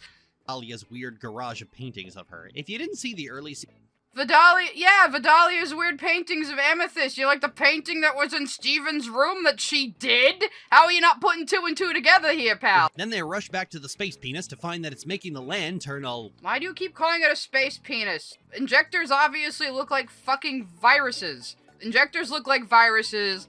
The gem empire is structured like an insect colony. They're supposed to be very, very inhuman-seeming things. When we need to make aliens, that's what we usually turn to, is like insects and microscopic things and like deep sea life, because it's just so alien to us. Out the space penis is coming poison that will destroy... Will you stop? Like, again, Lily is the one getting weirdly sexual about everything in this movie for no apparent reason, while trying to accuse Rebecca Sugar of being a sex pest.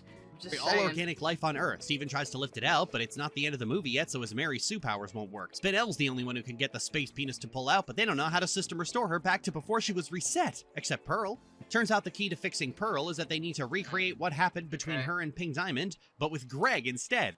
No, why do you always call Rose Pink Diamond? Are you just mad that she was Pink Diamond? 'Cause that was a confusing sentence. Which I know Rose Quartz and Pink Diamond are the same person, but there's like before Pink after Pink, you know, before Pink after Rose, basically. Her life can be very much split into two like that. Dang, I can't believe Lily is dead naming Rose. Yeah, wow, Lily, wow.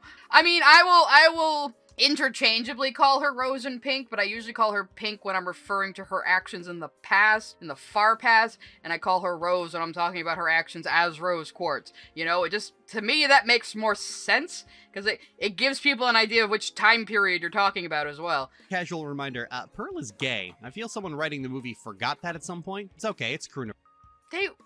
Bruh! They're not trying to make this romantic. They were just trying to make Greg hold on a second. Wait a minute. This isn't even the part where they try to make Greg disappear, right? This is the part where they ask Greg if it's okay for Amethyst to shapeshift into Rose to try to jog Pearl's memory, which is pretty gay. But it turns out that trying to recreate this doesn't seem to be working, so Amethyst pulls a drastic move and shapeshifts into Stella Kubler. But that was their first try. Nobody tries to make Pearl be romantic with Greg. You're just lying.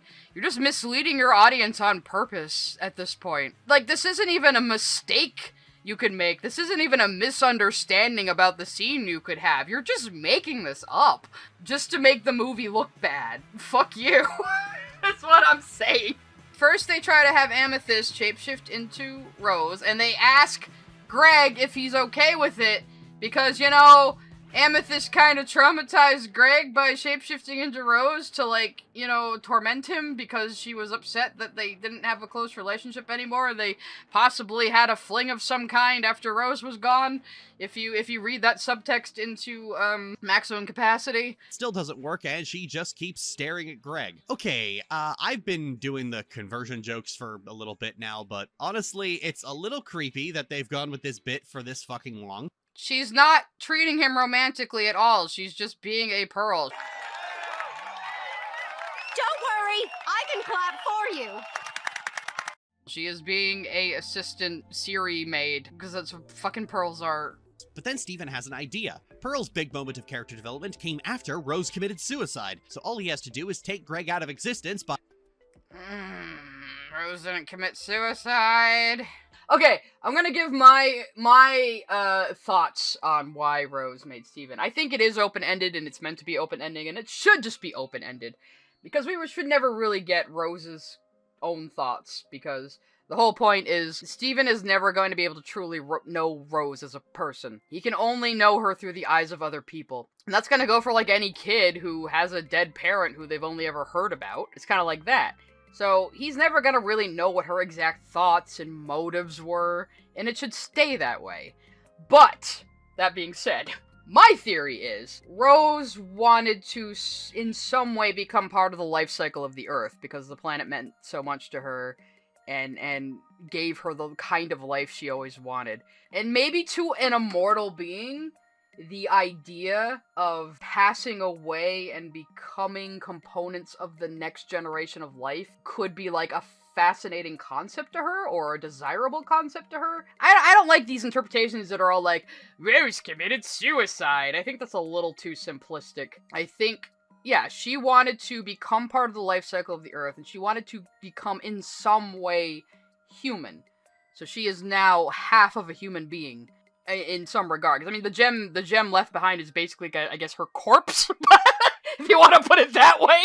By capping him in the head, I mean fusing with him. Now, there... Okay, a lot of people made that joke, though, that, like, they were just gonna fucking murk Greg. In Greg Fusion, where he's this kind of grungy dad rock guy with a, like... I don't like that design, to tell you the truth. I'm glad they went with the one they went with. A spiked mower. Let me guess, Lily is gonna say it's, like, sexual and a fetish and some bullshit, right? Yeah, probably. Kind of reminds me of My Dad the Rock Star, now that I think about it. What the fuck is this Canadian-looking bullshit right here? What is that? What the fuck obscure-ass cartoon are you referencing now? You're a confusing creature, Lily Orchard. But in the end, they didn't go with that. They decided instead to go with the single most boring fucking design they've ever thought of. Instead, they went with a grungy rock star. It's the same fucking thing. The hair is just different. The pompadour is a reference to Steven and the Stevens. And, like, the hair and the muscles and everything is reference to, Steven's guitar dad drawing. So, yeah, obviously, Steven and Greg are gonna make, like, an 80s rock star. That makes perfect fucking sense. Like, the first time I saw the fucking movie, I saw this and I just started cracking up. Because I said, oh, of course, this is what these two idiots would make together. Of course! You remember how I said, please end this joke? Yeah, they don't. What do you want to do? What do you mean? I put up with that bit for way too long. Fuck off, What do you Becky. mean? Like, she's inspired by the music, you dumbass! She's inspired by the fucking rebellious rock music, stupid! It's the power of rock. Yeah, it's really fucking corny, but Steven Universe, what do you expect? Nothing is holding me back now. No one can push me around. What do I want to be? I'm the master of me. Let's see. Arguably, Greg needed to be there because he's the only other person who knows what Pearl needed. And Pearl didn't need Rose, she needed rebellion. Oh yeah, and Greg is a rebellious person. That does make a lot of sense, Arsonist Kitten. I hadn't actually even thought of it that way.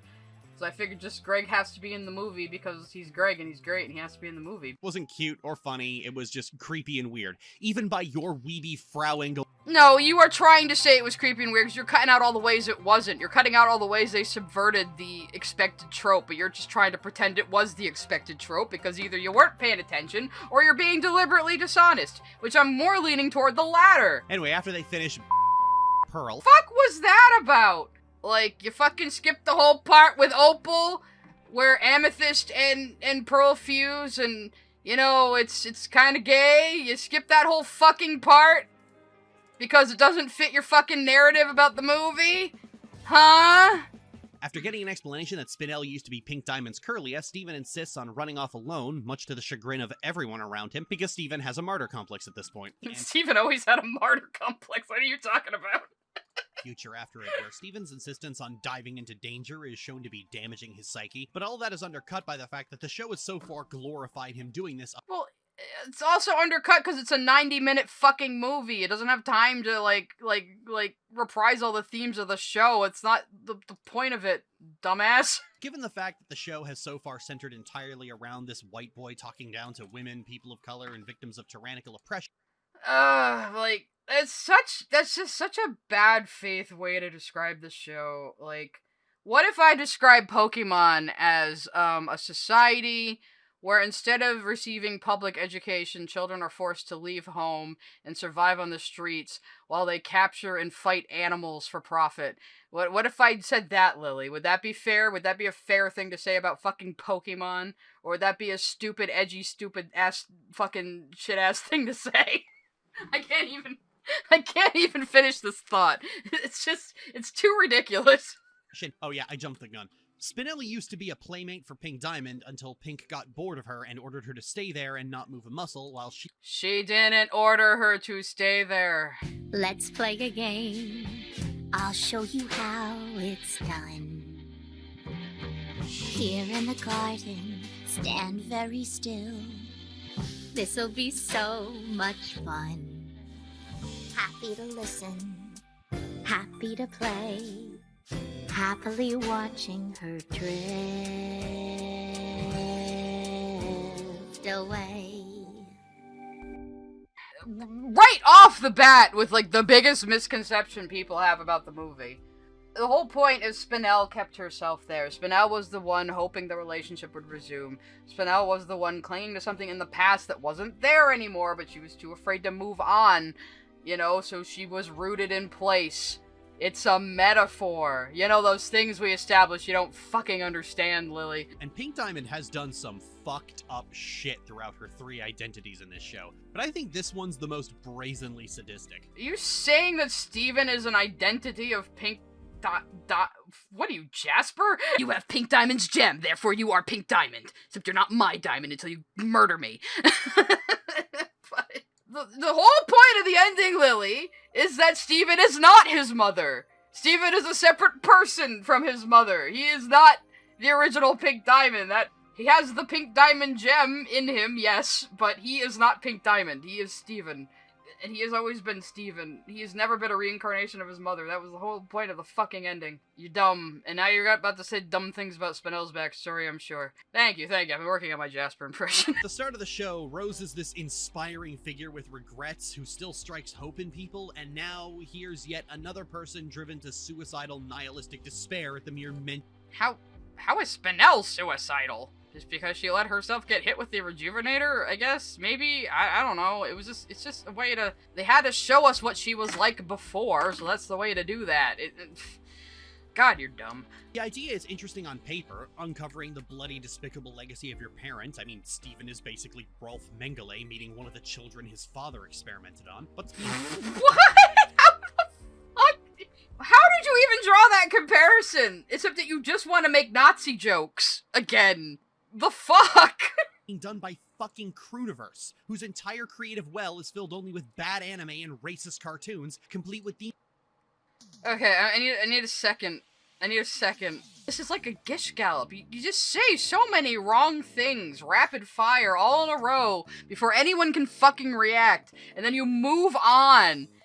Okay, first of all, yes, that was an Evangelion reference. Congratulations. Congratulations. Congratulations. Congratulations. Congratulations. That was an Evangelion reference. You fucking recognized it. Oh my god.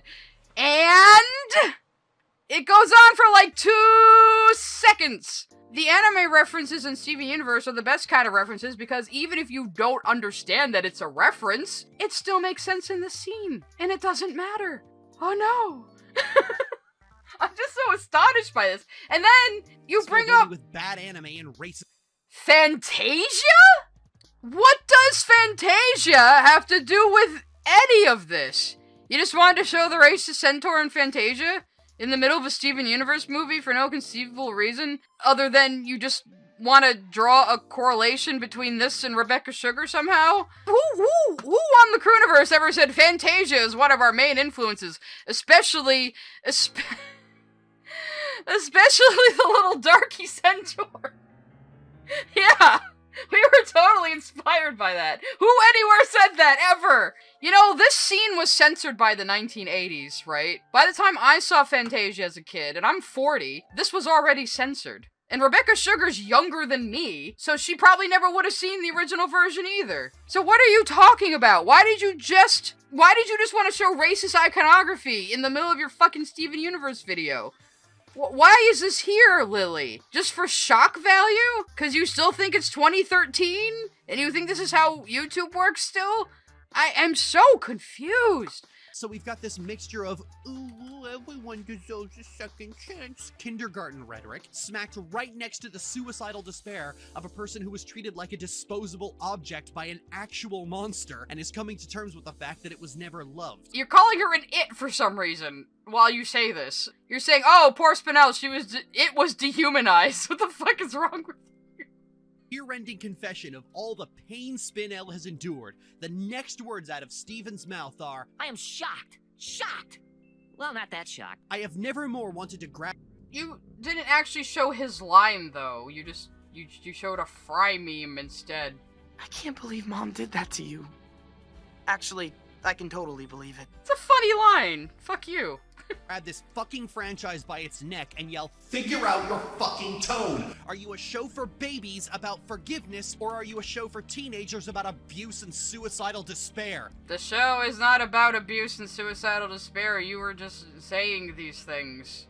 The show is about how most problems come down to lack of communication, which I guess because you can barely communicate any ideas clearly or coherently, Lily, you would not understand. And the gem stuff is like metaphors for more mundane problems, like Spinel's whole backstory. Like, you're taking it so literally. You're like, she's a slave who was ordered to stay in place and was abandoned. No. Spinel's backstory is about that little tag-along younger kid you ditched when you were, like, 13, because you were too grown up for them. It's about the toys you threw away because you were too grown up for them. And it's about someone so desperately wanting a relationship to exist that doesn't exist anymore. Like, they want to believe they're still friends with this person, even though this person has ghosted them, and they're just clinging on to the idea that that person still exists in their life when they don't. And, like, literally, Pink does not exist in her life anymore because Pink is gone. But she has been standing there this entire time because if she just makes Pink happy, maybe Pink will like her again. But the point is, Pink was never gonna be happy on Homeworld. Everything Yellow and Blue did to try to make her happy, giving her a new pearl, giving her a best friend, giving her a human zoo, they were all half measures. They were never gonna make Pink happy. Because Homeworld society was never set up to support her, and that is why she lashed out so much. You know, you're like an edgy 13-year-old dipshit who can't just even follow what a show is telling you. Steven Anyway. gives Spinel his usual ooh-woo pep talk, and Spinel agrees to come back and stop the injector. But Steven gets— You mean they sing Found, which is a beautiful fucking song that came to Rebecca Sugar literally in a dream. Someday, somewhere, somehow, you're gonna feel fine. But okay. Too wrapped up in preserving his perfect moment from earlier that day, and so Spinel starts to think that maybe Steven was bullshitting her. And you know what? I like this scene. Having Spinel start to freak out again because Steven is a selfish prick is great. Spinel starts to panic. No, obviously she freaks out again because she has fucking trust issues, because why wouldn't she? People don't get Spinel a lot either. Like, Girly is just having, like, a mental breakdown for an entire day. Like, this isn't her. This isn't her personality. Yeah, she is a bit BPD, isn't she? For those of you who may not be familiar with my work, I run a Steven Universe AU, where I, made Spinel a crystal gem in place of Pearl, and it's mostly just excuses for me to draw Spinel in various situations and ship her with Jasper, because it's my fanfic, I do what the fuck I want. But if you enjoy that, come by my Tumblr and my Tapas and shit, and read it. But I do depict her as having kind of an explosive personality still, but in my AU, Spinel has had like 5,000 years of more lived experience than she does in canon, so I try to write her more like an adult, because to me, canon Spinel is kind of a child, and I can't help seeing her that way, even though she's like 8,000 years old. For the record, I see Steven and Spinel as sort of like estranged siblings, you know? Nick and is afraid that she's going to be put away somewhere and left alone again. And Steven keeps babbling that it's not what he meant until he trips over and drops the hard reset keyblade, and then Spinel starts to think that he's going to reset her again. All of this because his what next plans conveniently ignored Spinel. Well, yeah, look at him, he's fucking exhausted, of course they did! Steven shouldn't have to deal with any of this! This is not Steven's problem! That is the whole point of the fucking movie! I do like how all the other characters just stand in the background here staring while this happens. I wonder if Lily's gonna mention that, because that is pretty funny to me. It's like, there's like 8 of you standing there, you could've stopped this! Easy solution to that. Steven could just stop, take a deep breath, and say, "You're right. I'm sorry. I should have picked my words better. We're not going to abandon you." So you're saying Steven has to apologize to the person who just showed up on his doorstep with a doomsday device? Is that what you're saying? That Steven is responsible for apologizing to the person who just showed up on his doorstep with a doomsday device?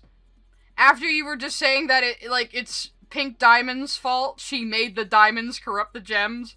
You're very victim blamey in this video, Lily. Just give her the scythe. Like, that would be an knowledge. Give her the scythe. Why would you give her that? Why would you give it to her? You don't know what she's gonna do with it. She's fucking crazy. Like, Spinell's like my favorite Steven Universe character, but she's nuts in this scene. Like, she's having a mental breakdown. Yeah, right, Skrill. Does Steven look like he's ready to do anything rational? Steven needs a nap. Steven has been up all night. I'm not even complaining here. It's to be expected. This is an unintentional commentary on Steven's behavior. Steven's compassion is very weak. It's very self-serving. It's less about helping people as it is about... Oh, because you know any goddamn thing about compassion, Lily, considering what I've fucking heard you say in these videos. This was even the case with Bismuth, where Steven wasn't really concerned with being right, and then he was concerned with being better than someone. Or he was concerned with not dying. He was concerned with that too, you know? Like, he was concerned with, like, not being killed. Bismuth was literally about to hit him with the breaking point, which can shatter a fucking gemstone. I'm pretty sure it could shatter Steven's fucking skull. So Spinel decides to reactivate the injector and destroy the Earth, and takes Garnet hostage, and it gets a little weird. Garnet's been written as an airheaded ditz the moment they fused. God, are you gonna say Garnet being baby is fetish again? Cotton Candy Reset Garnet only ever asks questions, whereas normal Garnet never asks questions. It's just a little writing callback that's cute and funny, and also we needed Garnet to be out of the movie for a while because she also would have been able to solve the problem in like 10 fucking minutes, just like Connie. Probably would have been funny in a vacuum, but the show has had a history of treating Garnet with either scorn, derision, or voyeurism, so I can't take the whole... Oh, here we go again, saying, oh, the show sexualizes Garnet, and guess what? It's the same shot, the same one shot, the only shot in the show you can possibly find where Garnet is being depicted as quote-unquote sexy, and it says, and it's from the POV of fucking Jamie the mailman. Like, oh yeah, they totally sexualized Garnet so much in the show all the time that I can only find this single shot of it. Fuck you, Lily. So I can't take the whole villain speech seriously because this frame here, this is just Becky getting ready to write a Garnet episode on a day ending in Y. What? Spinel has her hands on her shoulders and is grinning kind of sinisterly? Okay. That means what? I mean, you should look at some of the shit I'm drawing here. I mean... If you want to talk about being a sussy baka, I mean, obviously I can't help that Spinel's gem is on her chest, but I did sure decide to make the fight go this way, didn't I? Steven snaps the scythe in half, and that causes Garnet to suddenly get her memories back.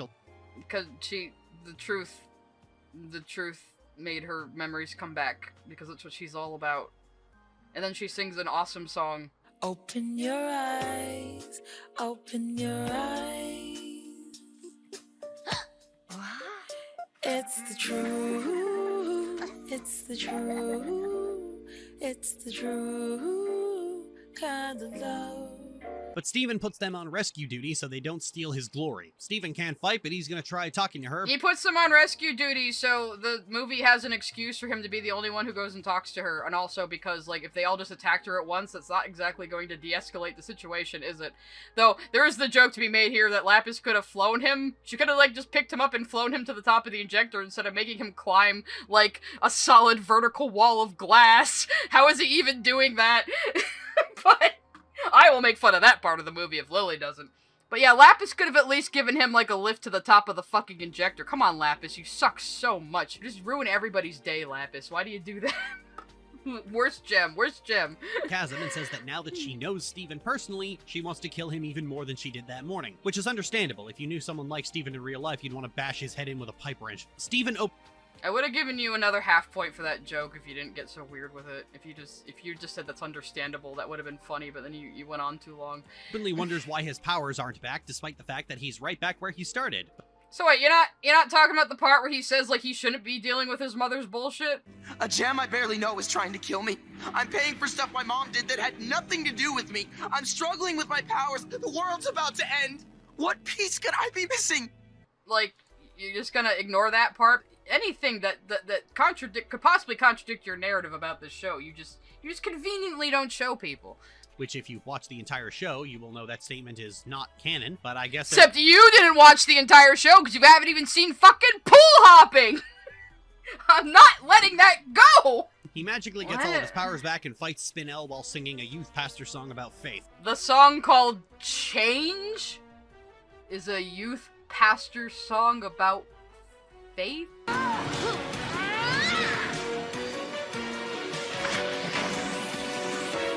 You can make it different. You can make it right. You can make it better. We don't have to fight. Is that a reference to... Is that a meme? Is that a joke? I don't understand. I don't even know what the fucking point of that statement is. One of them is his mother's ability to implant unconscious suggestion in people. If you've wondered how Steven can have so much success with talking the monster down, one of his mother's powers is literally mind control. And the mind control works as... Mind control? Again, you're just misleading people about things in the series. And also, in this scene, if you actually played the scene for people to watch, Spinel basically wears herself out. You know, she has to get all of her fucking anger out first in order to be reasoned with. Like, all Steven does is protect himself from her until she wears herself out. In fact, let's just watch... You know what? Fuck you, Lily. Let's just watch that scene, because you're not going to show it to people. I used to be just not good enough. Just not good enough for Pink, but now... Now... I'm not good at all!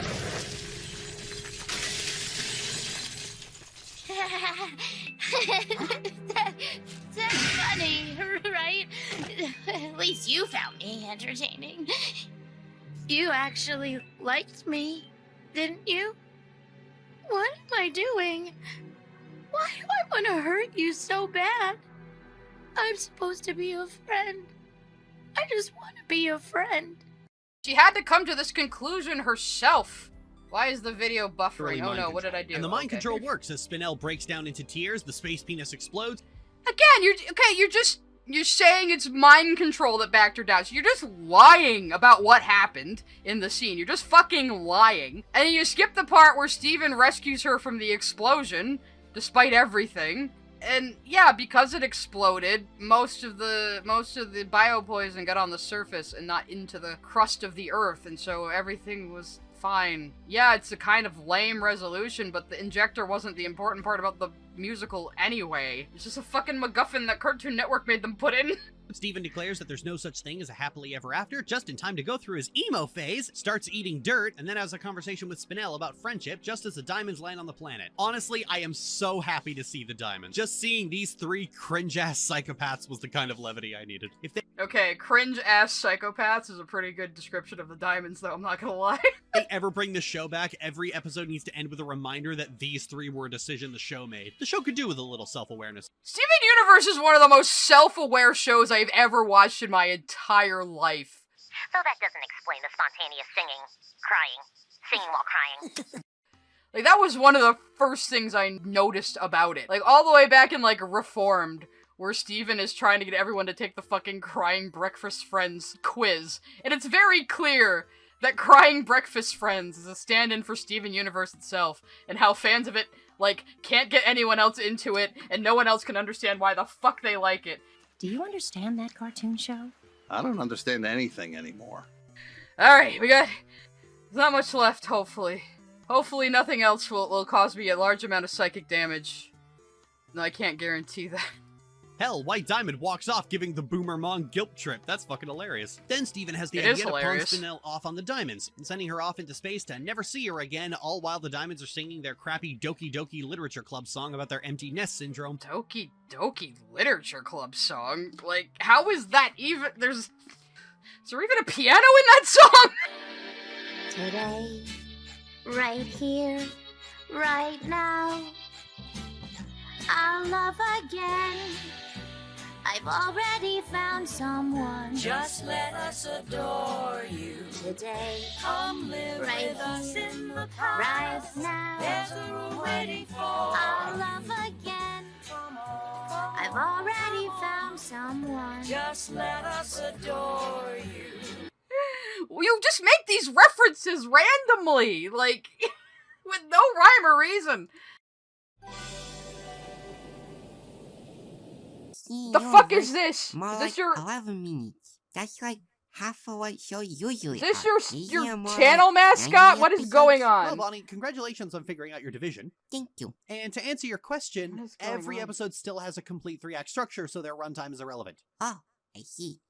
Carry on. There we go. The Lack fuck of was focus that? is the show's big problem. Wherever the crew is writing a story, they're getting distracted with random vignettes, anime references. You're talking about random vignettes? What the fuck was that you just did? What was that? What did that have to do with anything? What? That was like literally out of nowhere. I'm something of a writer myself, says Lily Orchard. What have you done?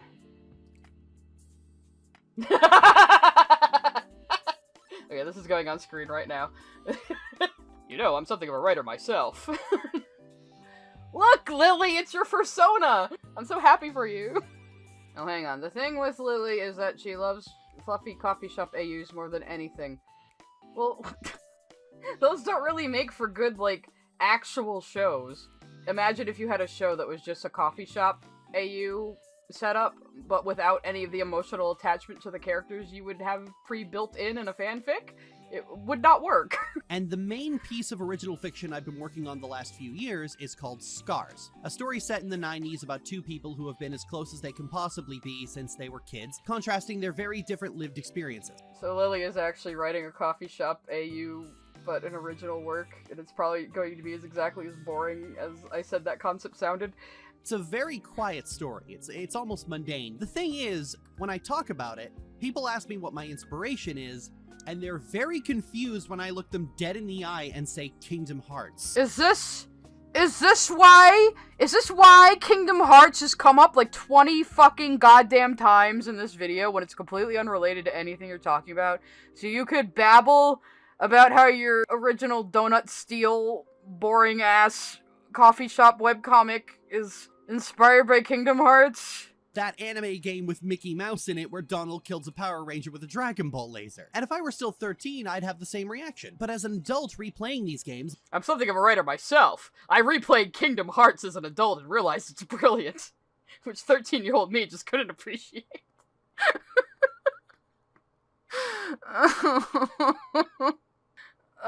like, I consider the poster child for the all-loving hero to be Sora, and even Sora had nuances to that. You claim that Steven is, like, all good, everyone, like, looks up to him, his goodness is, like, objectively correct, and he gives friendship speeches. None of that's true about Steven Universe. All of that is true about Sora Kingdom Hearts. No way!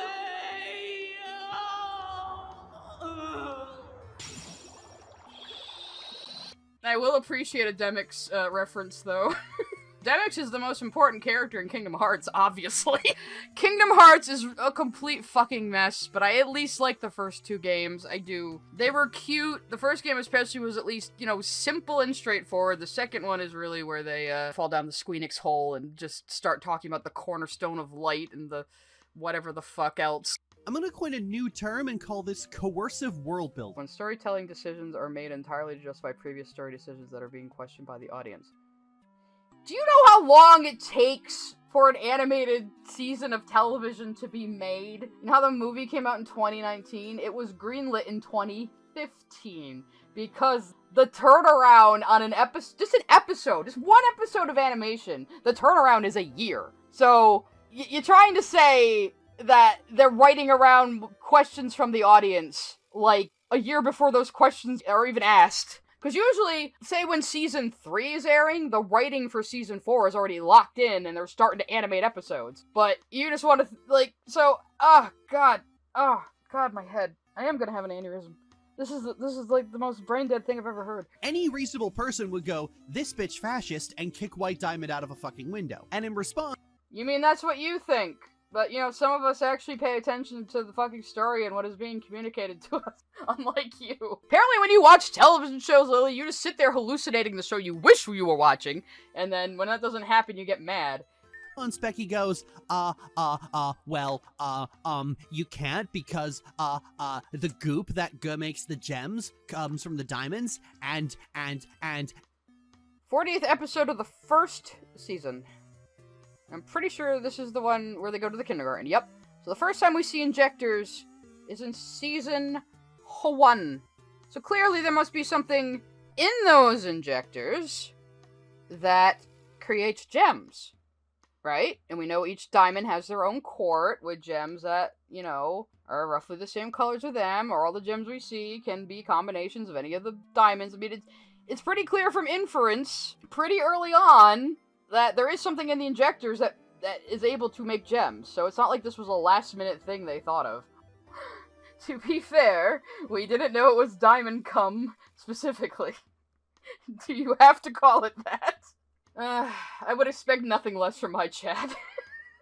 And, also the diamonds are the only ones who can heal the gems, so you can't kill them or you'll doom the gems to go extinct, so, do better. I mean, they couldn't go extinct because they're immortal, but, assumingly they're not propagating more gems, which you could make that argument, isn't it a bit iffy to tell a race that they can't reproduce anymore? That could be a problem. But no, I guess Lily's not smart enough to talk about that issue. I'm a writer myself. I have characters for whom I go, "That's my baby. They have never done anything wrong in their life." Oh. But you don't have to be that is the wrong way to write, actually.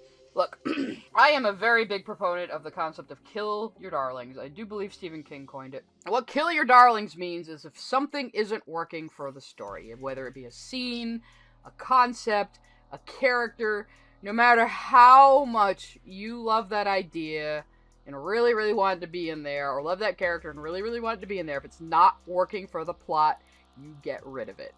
Kill your darlings. So no, you should not be writing a story and be thinking of your main character as my precious baby who can do no wrong, because you will write a bad fucking story if you do that. You don't have to preemptively try and counter internet grumbling. Let them grumble. There's always the risk that after a bad episode, your Twitter mentions are going to be flooded, but honestly, I think showrunners should just not have Twitter anyway. That's just bad for you. Oh no, the worst person you know just made a good point. Showrunners, stay off of fucking Twitter. Everybody on there is batshit insane. Just don't even, unless you're Gooseworks and you're, super fucking based. Shows that are interesting to talk about and shows that actually pull in the views don't really overlap. If you want to pay your rent, you have to talk about the latest story-driven adventure fantasy show, and they're also same. Or, Lily, you could go down to the local Home Depot or something to get a fucking job. I don't know why you keep talking about the latest fantasy adventure show when earlier in this video you admitted you don't even like the genre. So, why is your opinion valuable here? I'm not interested in sports movies, so I don't, watch them and make reviews on them. No one would want my opinion on the latest, baseball epic or something, because I'd be fucking bored by it, and I wouldn't understand it. So, kind of exactly like Lily Orchard talking about cartoons. Lily, I have a word of advice for you, Lily. Maybe watch something not for children for once. If you want stuff with all these complex, dark themes, go fucking watch something for adults.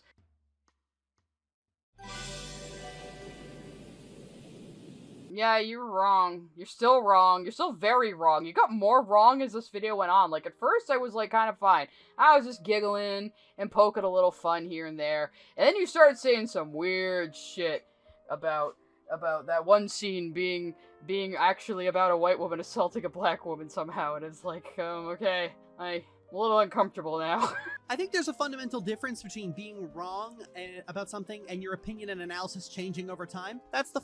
Your opinion and analysis didn't change one iota. What are you talking about? All you did was, manage to, spit out a few positive things about the show and then immediately, backhand it. and then call Rebecca Sugar names again, and then call the Diamonds Nazis again. And you haven't changed your mind on a single goddamn thing.